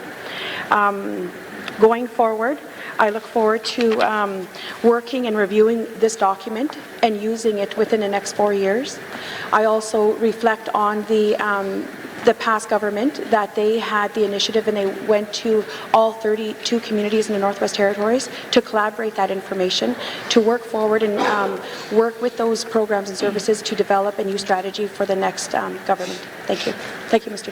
Speaker. Thank you, our Minister responsible for NWT Housing Corporation, Member for Tunde Willade. Thank you, Mr. Speaker. Again, just to follow up with that, I'm just trying to wrap my head around this. So what concrete changes within NWT Housing Corporation have occurred since the last audit? Mr. John. Thank you, Member for Tunde Willade. Minister responsible for NWT Housing Corporation. Thank you, Mr. Speaker. Since the survey had been conducted, we did make changes to the Community Housing Initiative Program, the Seniors and Aging Place and Repairs, fuel tank replacements, changes to the students and public housing policies, transfers of emergency overnight shelters from ECE, community housing plans, community stability workers working pilot project, senior planning studies, family home transfer programs, new home programs, customer service and training. And going forward, I'd just like to really speak about the survey that was completed and that was done. The survey came from the people at the local community level, and working with that document will significantly have changes in the future to our programs. Thank you. Thank you, Minister of Northwest Territories Housing Corporation, Member for Tunde Willade. Thank you, Mr. Speaker. One last question. I don't expect a response right away on this, but just from what you're telling me, it'd be nice to know what some of the key indicators would be. So my last question is, I'd like to ask for some stats on the number of applications and the number of denials in terms of program requests, housing program requests by community. Thank you. Member for Tunde Willade, Minister responsible for the Northwest Territories Housing Corporation. Thank you, Mr. Speaker. I don't have that information right now, but I will collaborate that information, get it together, and I will get back to you. Thank you. Thank you, Minister responsible for Northwest Territories Housing Corporation. Oral questions. Oral questions. Member for Yellowknife North. Thank you, Mr. Speaker. I wanted to make my first questions today to the Minister of Health and Social Services on Child and Family Services. What has happened in the past is we've had a number of audits from the Auditor General which are scathing of the treatment of children in care. There's no issue that requires greater oversight and accountability than when the state takes a person's child. My concern is that what happens in this assembly is at times we get the reports and a lot of noise is making and there's some media and then it falls off often between audits or between election cycles. So my first question to the Minister is, can you provide an update on where we are at in responding to the last report on the Auditor General's in regards to Child and Family Services? Thank you. Thank you, Member for Yellowknife North. Minister responsible for Health and Social Services. Thank you, Mr. Speaker. I was just advised by my Premier that the Cabinet Committee for the Premier will come up with a Cabinet Committee for Child and Families right after the Christmas break. Thank you, Mr. Speaker. Thank you, Minister of Health and Social Services. Member for Yellowknife North. Thank you, Mr. Speaker. The Department of Health and Social Services presently has a quality improvement progress tracker that allows you to see a number of the tasks in response to the audit. I commend the department for creating this tracker. It really should be how all of our actions are measured and available to the public. However, I think there's a larger discussion. The audit is largely of whether we are complying with our own policies, which is step one. It is not always whether those are the right policies. My question to the Minister, though, is does the Minister know if the work for a third audit has begun? Thank you. Thank you. Member for Yellowknife North. Minister responsible for Health and Social Services. Thank you, Mr. Speaker. The Auditor General of Canada is not currently conducting a third audit of the Child and Family Services system. If the Auditor General is called for another review of the Child and Family Service system, the Department would fully engage and integrate the findings as part of our continuous improvement framework. I want to assure the member that we take the review of quality seriously. That is why we have our own separate quality review and internal audit process. This quality review process is ongoing, and we have started our internal audits. We anticipate that the internal audits will be done by the spring of 2020. Thank you, Mr. Speaker. Thank you, Minister of Health and Social Services. Member for Yellowknife North. Thank you, Mr. Speaker. I believe that it is important that we are doing our own internal audits, as well as a much longer discussion, which I hope is brought to committee, of whether not only are we complying with our own policies, but whether they are the correct policies that ultimately will lower the amount of children in care. Can the Minister, my question to the Minister is whether those internal audits will be shared with members and brought to committee. Thank you. Thank you. Member for Yellowknife North. Minister of Health and Social Services. Thank you, Mr. Speaker. The Department has accepted, just in reference back to the actual Auditor General's report, the Department has accepted the recommendations. The plan was released in August of 2019. To date, approximately 33% of the action items in the Quality Improvement Plan have been completed. Thank you, Mr. Speaker. Thank you, Minister of Health and Social Services. The time for oral questions has expired, but I will allow the member to ask his remaining supplemental question. Thank you. Member for Yellowknife North. Thank you, Mr. Speaker. I am not sure that I got a reply there on whether the internal audits would be shared with committee. So my question to the Minister is, can you provide a timeline on when those internal audits will be done, and what is the process in responding to our own internal audits that is planned? Thank you, Minister. Thank you, Member for Yellowknife North. Minister of Health and Social Services. Thank you, Mr. Speaker. I'll work with the member to ensure that I get him the dates and the release of the information. Thank you, Mr. Speaker. Thank you, Minister of Health and Social Services. Tim. The time has expired for oral questions. We'll, with the amount of questions we've had, good discussion. We'll take a short recess. Thank you.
Okay, members, we'll call the House back to order.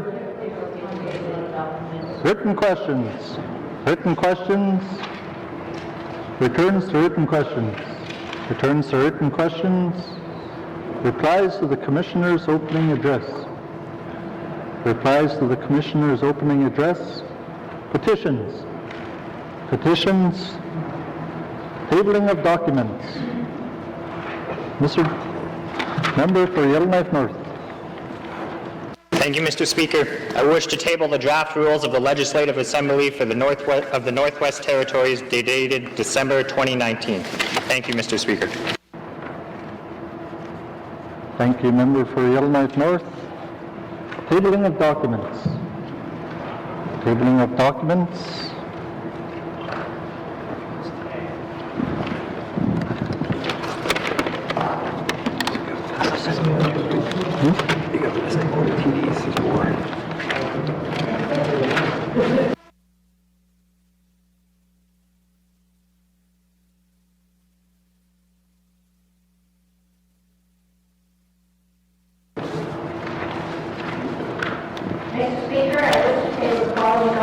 Entitled Cabinet's Guiding Principles, 19th Legislative Assembly. Thank you, Mr. Speaker.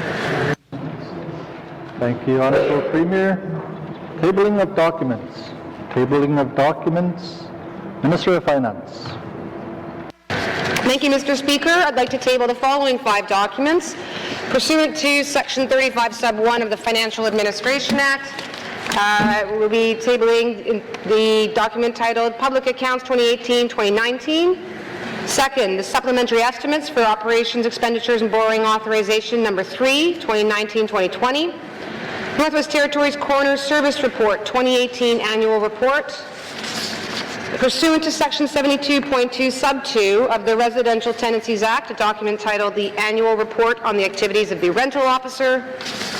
And finally, pursuant to Section 9 Sub 2 of the Legal Services Act, document titled Legal Aid Commission of the Northwest Territories Annual Report 2018-2019.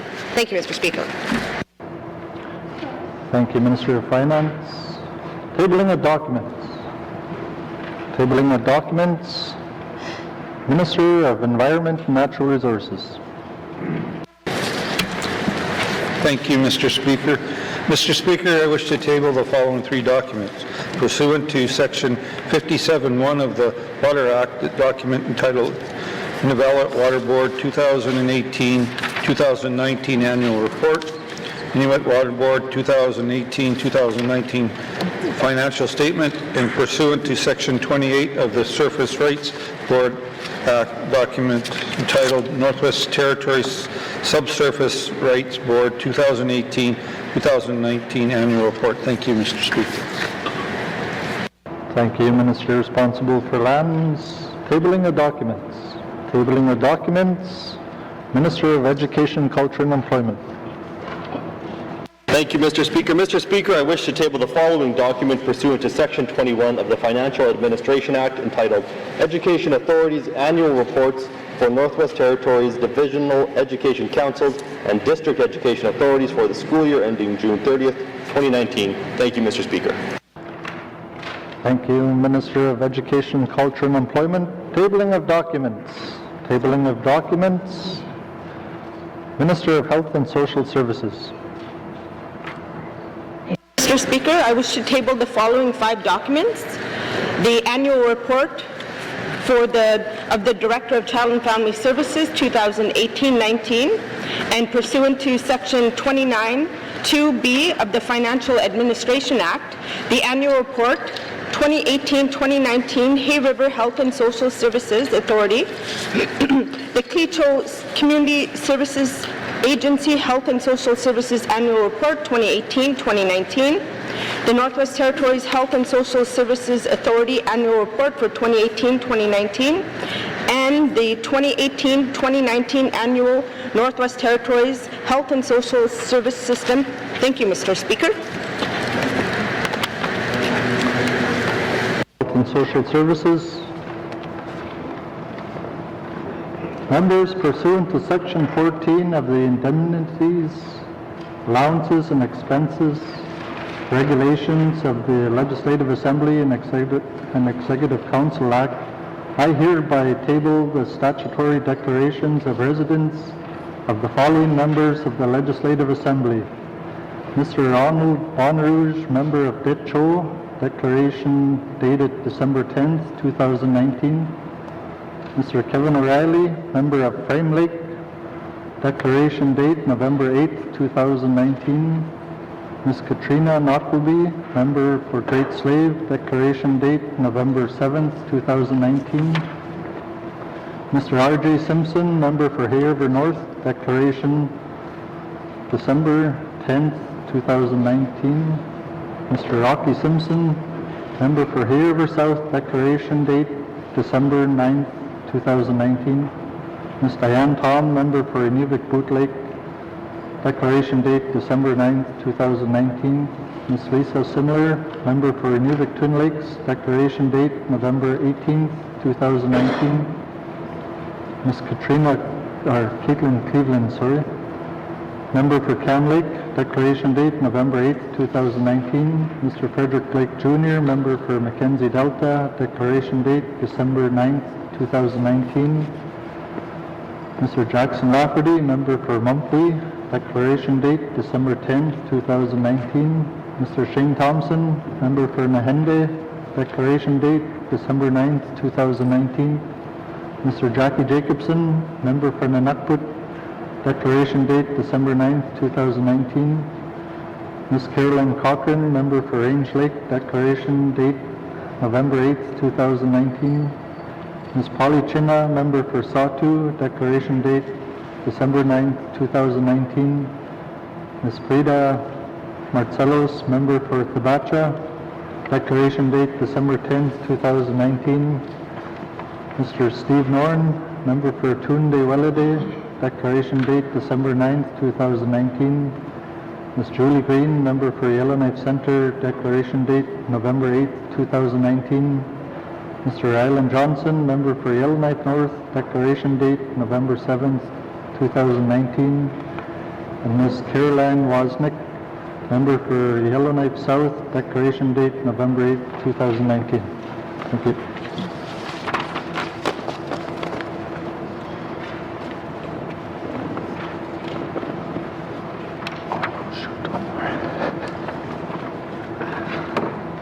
Tabling of documents. Mr. O'Reilly. Must see, Mr. Speaker, I wish to table the following document entitled Draft Climate Emergency Motion. Must see, Mr. Speaker. Thank you. Member for Frame Lake. Tabling of documents. Tabling of documents. Notices of motion. Notices of motion. Member for Yellowknife North. Thank you, Mr. Speaker. Mr. Speaker, I give notice that on Thursday, December 12th, 2019, I will move the following motion. Now, therefore, I move, seconded by the Honourable Member for Hay River North, that the Honourable Member for Inuvik Twin Lakes, Ms. Lisa Semler, be appointed as Deputy Speaker. And, Mr. Speaker, at the appropriate time, I will be seeking unanimous consent to deal with this motion today. Thank you. Member for Yellowknife North. Notices of motion. Notices of motion. Member for Yellowknife North. Another notice of motion, Mr. Speaker. Mr. Speaker, I give notice that on Thursday, December 12th, 2019, I will move the following motion. Now, therefore, I move, seconded by the Honourable Member for Hay River North, that the Honourable Member for Yellowknife Centre, Ms. Julie Green, and the Honourable Member for Hay River South, Mr. Rocky Simpson, be appointed as Deputy Chairs of Committee of the Whole. And, Mr. Speaker, at the appropriate time, I will be seeking unanimous consent to deal with this motion today. Thank you. Member for Yellowknife North. Notices of motion. Notices of motion. Member for Frame Lake. Merci, Monsieur le Président. I give notice that on Thursday, December 12, 2019, I'll move the following motion. Now, therefore, I move, seconded by the Honourable Member for Hay River North, that the following members be appointed to the Standing Committee on Accountability and Oversight. Mr. Ronald Bonnet Rouge, the member for Dead Show. Mr. Kevin O'Reilly, the member for Frame Lake. Mr. Rocky Simpson, the member for Hay River South. Mrs. Lisa Semler, the member for Inuvik Twin Lakes. Ms. Caitlin Cleveland, the member for Cam Lake. Mr. Jackson Lafferty, the member for Montfouille. Mr. Jackie Jacobson, the member for Nunakput. Mrs. Frida Marcellus, the member for Thabacha. Mr. Steve Norn, the member for Tunade Welade. Ms. Julie Green, the member for Yellowknife Centre. And Mr. Ryland Johnson, the member for Yellowknife North. And Mr. Speaker, at the appropriate time, I will be seeking unanimous consent to deal with this motion today. Must say, Mr. Speaker. Thank you, member for Frame Lake. Notices of motion. Notices of motion. Member for Frame Lake. Merci, Monsieur le Président. I give notice that on Thursday, December 12, 2019, I'll move the following motion. Now, therefore, I move, seconded by the Honourable Member for Hay River North, that this Legislative Assembly repeal the rules of the Northwest Territories Legislative Assembly originally adopted on August 23, 2019, and adopt the newest version of the rules of the Legislative Assembly of the Northwest Territories identified as table document 2-19(1), and further that the new rules of the Northwest Territories Legislative Assembly, upon adoption of this motion, come into effect immediately. And Mr. Speaker, at the appropriate time, I will be seeking unanimous consent to deal with this motion today. Merci, Mr. Speaker. Thank you, member for Frame Lake. Notices of motion. Member for Tunde Welade. Thank you, Mr. Speaker. Mr. Speaker, I will give notice that on Thursday, December 12, 2019, I will move the following motion. Now, therefore, I move, seconded by the Honourable Member for Hay River North, that the following members be appointed to the Standing Committee on Economic Development and Environment. Mr. Ronald Bonnet Rouge, the member for Dead Show. Mr. Kevin O'Reilly, the member for Frame Lake. Mr. Jackie Jacobson, the member for Nunakput. Ms. Frida Marcellus, the member for Thabacha. And Mr. Ryland Johnson, the member for Yellowknife North.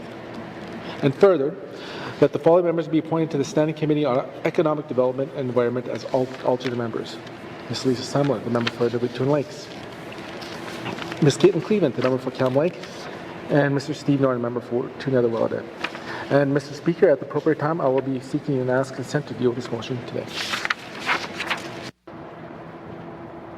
Thank you, member for Tunde Welade. Notices of motion. Notices of motion. Member for Tunde Welade. Thank you, Mr. Speaker. Got one more here.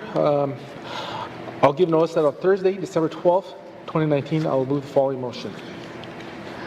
Now, therefore, I move, seconded by the Honourable Member for Hay River North, that the following members be appointed to the Standing Committee on Government Operations. Mrs.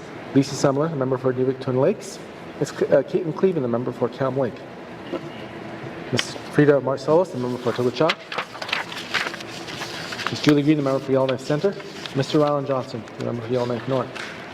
And further, that the following members be appointed to the Standing Committee on Government Operations as alternate members. Mr. Ron Bonnet Rouge, the member for Dead Show. Mr. Kevin O'Reilly, the member for Frame Lake. And Mr. Jackie Jacobson, the member for Nunakput. And Mr. Speaker, at the appropriate time, I will be seeking and ask consent to deal with this motion today. Mr. Chair.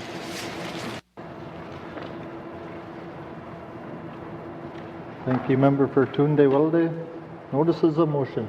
Notices of motion. Member for Inuvik Twin Lakes. Mr. Speaker, I give notice that on Thursday, December 12, 2019, I will move the following motion. Now, therefore, I move, seconded by the Honourable Member for Range Lake, that the following members be appointed to the Standing Committee on Rules and Procedures. Mr. Kevin O'Reilly, the member for Frame Lake. Mr. Rocky Simpson, the member for Hay River South. Mr. Jackie Jacobson, the member for Nunakput. Mr. Steve Norn, the member for Tunade Welade, and the Honourable Shane Thompson, the member for Nahende. And further that the following member be appointed to the Standing Committee on Rules and Procedures as alternate members. Ms. Julie Green, the member for Yellowknife Centre, Mr. Ryland Johnson, the member for Yellowknife North, and the Honourable R.J. Simpson, the member for Hay River North. And Mr. Speaker, at the appropriate time, I will be seeking unanimous consent to deal with this motion today. Thank you, member for Inuvik Twin Lakes. Notices of motion. Notices of motion. Member for Inuvik Twin Lakes. Thank you, Mr. Speaker. Mr. Speaker, I give notice that on Thursday, December 12th, 2019, I will move the following motion. Now, therefore, I move, second by the Honourable Member for Hay River North, that the following members be appointed to the Standing Committee on Social Development. Mr. Ronald Bonarouche, the member for Deschaux. Mr. Rocky Simpson, the member for Hay River South. Ms. Lisa Semler, the member for Inuvik Twin Lakes. Ms. Caitlin Cleveland, the member for Cam Lake. Ms. Julie Green, the member for Yellowknife Centre. And further that the following members be appointed to the Standing Committee on Social Development as alternate members. Mr. Jackie Jacobson, the member for Nunukput. Ms. Frida Marcellos, the member for Tapacha. And Mr. Ryland Johnson, the member for Yellowknife North. And Mr. Speaker, at the appropriate time, I will be seeking unanimous consent to deal with this motion today. Thank you, member for Inuvik Twin Lakes. Notices of motion. Notices of motion. Motions. Motions. Member for Yellowknife North.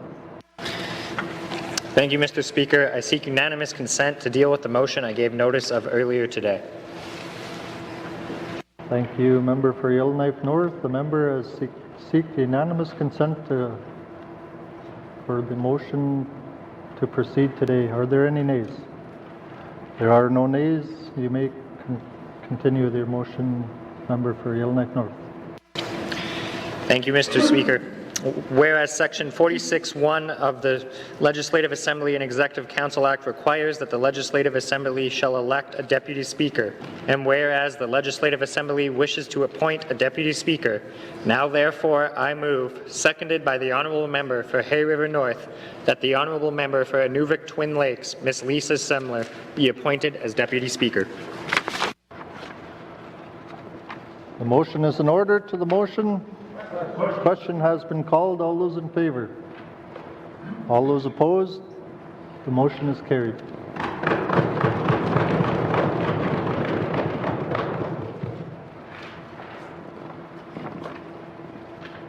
Motions. Motions. Member for Yellowknife North. Thank you, Mr. Speaker. I seek unanimous consent to deal with the motion I gave notice of earlier today.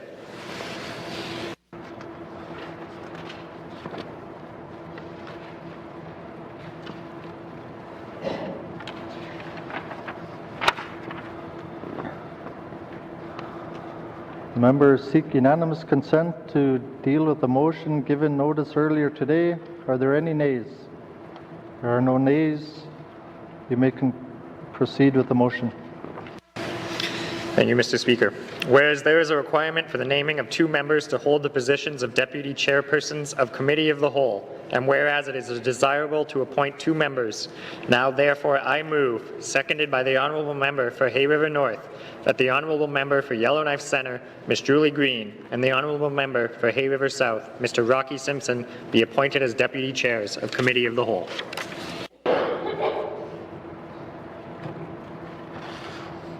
Thank you. Motion is in order. To the motion. Question has been called. All those in favor? All those opposed? The motion is carried.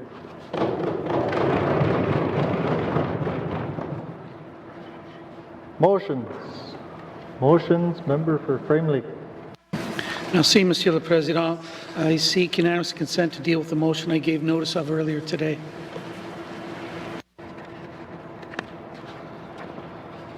The member is seeking unanimous consent to deal with the motion given notice earlier today. Are there any nays?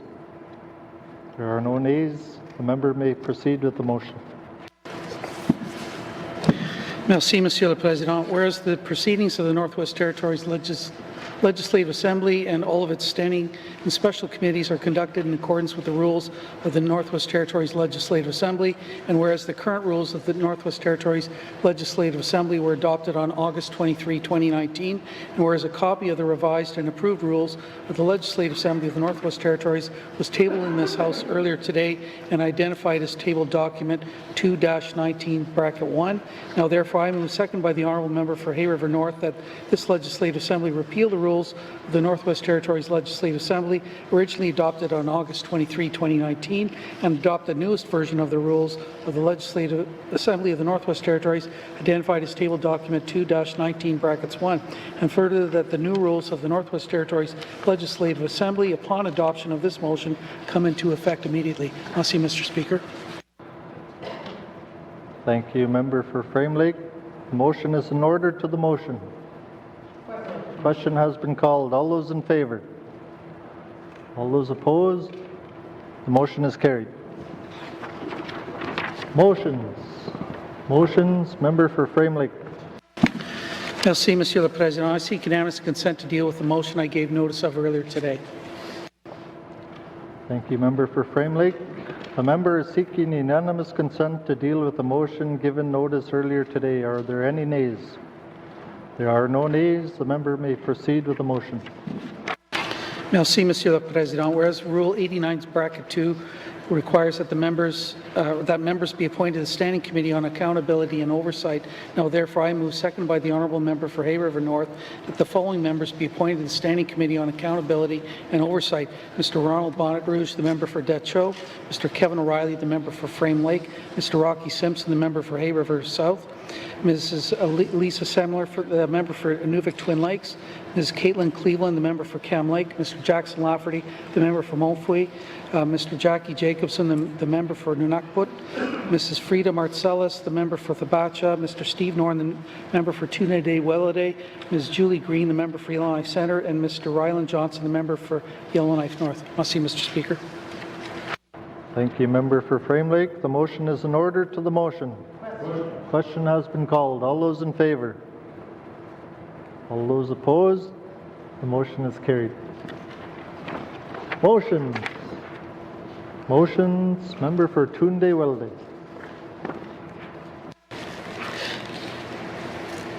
Merci, Mr. Speaker. Mr. Speaker, I seek unanimous consent to deal with the motion I gave notice of earlier today. Thank you, Member for Tunde-Welladay. The member is seeking unanimous consent to deal with the motion given notice earlier today. Are there any nays? There are no nays. The member may proceed with the motion. Thank you, Mr. Speaker. Appointments to the Standing Committee on Economic Development and Environment. Whereas Rule 89, subsection 2 requires that members be appointed to the Standing Committee on Economic Development and Environment. Now, therefore, I move, seconded by the Honourable Member for Hay River North, that the following members be appointed to the Standing Committee on Economic Development and Environment. Mr. Ron Bonnerouge, the member for Decho; Mr. Kevin O'Reilly, the member for Frame Lake; Mr. Jackie Jacobson, the member for Nunakput; Mr. Frida Marcellus, the member for Thabacha; and Mr. Ryland Johnson, the member for Yellowknife North. And further, that the following members be appointed to the Standing Committee on Economic Development and Environment as alternate members. Mrs. Lisa Semler, the member for Nwt Twin Lakes; Ms. Caitlin Cleveland, the member for Cam Lake; and Mr. Steve Norn, the member for Tunade-Welladay.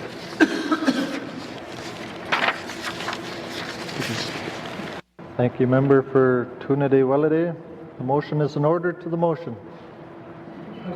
Question has been called. All those in favour? All those opposed? The motion is carried.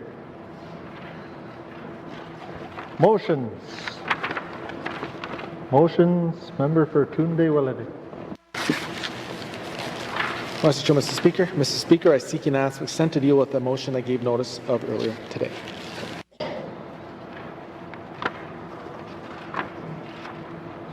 Thank you, Member for Tunde-Welladay. The member is seeking unanimous consent to deal with the motion given notice earlier today. Are there any nays? There are no nays. The member may proceed to the motion. Mr. Speaker. Appointments to the Standing Committee on Government Operations. Whereas Rule 89, subsection 2 requires that members be appointed to the Standing Committee on Government Operations. Now, therefore, I move, seconded by the Honourable Member for Hay River North, that the following members be appointed to the Standing Committee on Government Operations. Mrs. Lisa Semler, the member for Nwt Twin Lakes; Ms. Caitlin Cleveland, the member for Cam Lake; Mrs. Frida Marcellus, the member for Thabacha; Ms. Julie Green, the member for Yellowknife Centre; and Mr. Ryland Johnson, the member for Yellowknife North. And further, the following members be appointed to the Standing Committee on Government Operations as alternate members. Mr. Ronald Bonnerouge, the member for Deschaux, Mr. Kevin O'Reilly, the member for Frame Lake, and Mr. Jackie Jacobson, the member for Macleod. Mr. Speaker. Thank you, member for Tunde Willade. The motion is in order to the motion. Question has been called. All those in favor? All those opposed? The motion is carried. Motions. Member for Nwt Twin Lakes. Thank you, Mr. Speaker. Mr. Speaker, I seek unanimous consent to deal with the motion I gave notice of earlier today. Thank you to the member for Nwt Twin Lakes. The member is seeking unanimous consent to deal with the motion given notice earlier today. Are there any nays? There are no nays. The member may proceed with the motion. Thank you, Mr. Speaker. Appointment to the Standing Committee on Rules and Procedures. Whereas Rule 89, Section 2 requires that members be appointed to the Standing Committee on Rules and Procedures. Now, therefore, I move, second by the Honourable Member for Hay River North, that the following members be appointed to the Standing Committee on Rules and Procedures. Mr. Kevin O'Reilly, the member for Frame Lake, Mr. Rocky Simpson, the member for Hay River South, Mr. Jackie Jacobson, the member for Nunukput, Mr. Steve Norn, the member for Tunde Willade, and the Honourable Shane Thompson, the member for Nahende. And further that the following members be appointed to the Standing Committee on Rules and Procedures as alternate members. Ms. Julie Green, the member for Yellowknife Centre, Mr. Ryland Johnson, the member for Yellowknife North, and their Honourable R.J. Simpson, the member for Hay River North. Thank you. Thank you, member for Nwt Twin Lakes. The motion is in order to the motion. Question has been called. All those in favour? All those opposed? The motion is carried. Motions. Member for Nwt Twin Lakes. Mr. Speaker, I seek unanimous consent to deal with the motion I gave notice of earlier today. Thank you, member for Nwt Twin Lakes. The member is seeking unanimous consent to deal with the motion given notice earlier today. Are there any nays? There are no nays. The member may proceed with the motion. Thank you, Mr. Speaker. Appointments to the Standing Committee on Social Development. Whereas Rule 89, Section 2 requires that members be appointed to the Standing Committee on Social Development. Now, therefore, I move, second by the Honourable Member for Hay River North, that the following members be appointed to the Standing Committee on Social Development. Mr. Ronald Bonnerouge, the member for Deschaux, Mr. Rocky Simpson, the member for Hay River South, Ms. Lisa Semler, the member for Nwt Twin Lakes, Ms. Caitlin Cleveland, the member for Cam Lake, and Ms. Julie Green, the member for Yellowknife Centre. And further that the following members be appointed to the Standing Committee on Social Development as alternate members. Mr. Jackie Jacobson, the member for Nunukput, Ms. Frida Marcellos, the member for Tabacha, and Mr. Ryland Johnson, the member for Yellowknife North. Thank you. Thank you, member for Nwt Twin Lakes. The motion is in order to the motion. Question has been called. All those in favour? All those opposed? The motion is carried. Motions. Notice of motion for the first reading of bills. Member for Cam Lake. Thank you, Mr. Speaker. Mr. Speaker, I give notice that on Thursday, December 12, 2019, I will move that Bill 1, an act to amend the Legislative Assembly and Executive Council Act, be read for the first time. And Mr. Speaker, later today I will seek consent to waive Rule 69-1 to have Bill 1 read for the first time. Thank you, Mr. Speaker. Thank you, member for Cam Lake. Notices of motion for the first reading of bills. Notices of motion for the first reading of bills. Member for Cam Lake. You gotta wait till 8. First reading of bills. First reading of bills. Member for Cam Lake. Thank you, Mr. Speaker. Mr. Speaker, I consent to waive Rule 69-1 to allow the first reading of the bill I gave notice of earlier today. Thank you, member for Cam Lake. The member is seeking consent to proceed with the bill before us today. Are there any nays? There are no nays. You may continue with the bill.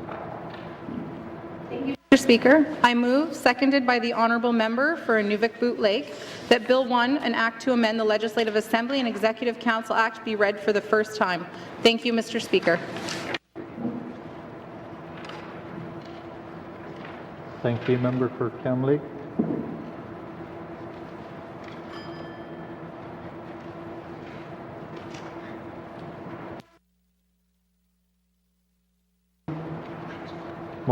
In order, the motion is non-debatable. All those in favor? All those opposed? Motion is carried. Bill 1 has had first reading. Second reading of bills. First reading of bills. First reading of bills. Second reading of bills. Second reading of bills. Consideration in Committee of the Whole of bills and other matters of table document 5-19 brackets 1 with member for Twin Lakes signature.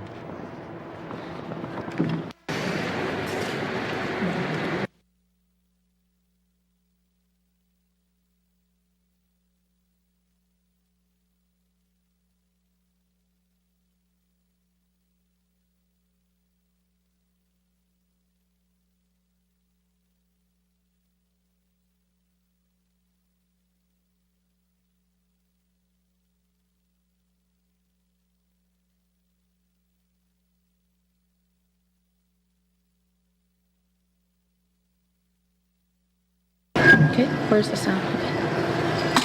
That's it. I now call the Committee of the Whole to order. What is the wish of the committee? Member for Tunade Willade. Madam Chair. I move that the chair rise and report progress. Okay. There is a motion on the floor to report progress. The motion is in order and non-debatable. All those in favor? All those opposed? The motion is carried. I will now rise and report progress.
May I have the report of the Committee of the Whole of bills and other matters. Member for Nwt Twin Lakes. Mr. Speaker, your committee has been considering table document 5-19, section 1, supplementary estimates, corporations expenditures and borrowing authorizations number 3, 2019-2020. And I would like to report progress. And Mr. Speaker, I move that the report of the Committee of the Whole be concurred with. Thank you. Member for Nwt Twin Lakes. Do we have a seconder? Member for Mumfui. All those in favor? All those opposed? Motion is carried. Thank you. Consideration of Committee of the Whole of bills and other matters. Consideration in Committee of the Whole of Bills and Other Matters. Reports of Committee of the Whole. Report of Committee of the Whole. We already did that. Third reading of bills. Third reading of bills. Orders of the day. Mr. Clerk. Orders of the day for Wednesday, December 11th, 2019, 1:30 p.m. Prayer, minister statements, member statements, recognition of visitors in the gallery, returns to oral questions, acknowledgements, oral questions, written questions, returns to written questions, replies to Commissioner's opening address, petitions, reports of committees and the review of bills, reports of standing and special committees, tabling of documents, notices of motion, motions, notices of motion for first reading of bills, second reading of bills, Bill 1, consideration in Committee of the Whole of Bills and Other Matters, table document 5-19-1, report of Committee of the Whole, third reading of bills, orders of the day.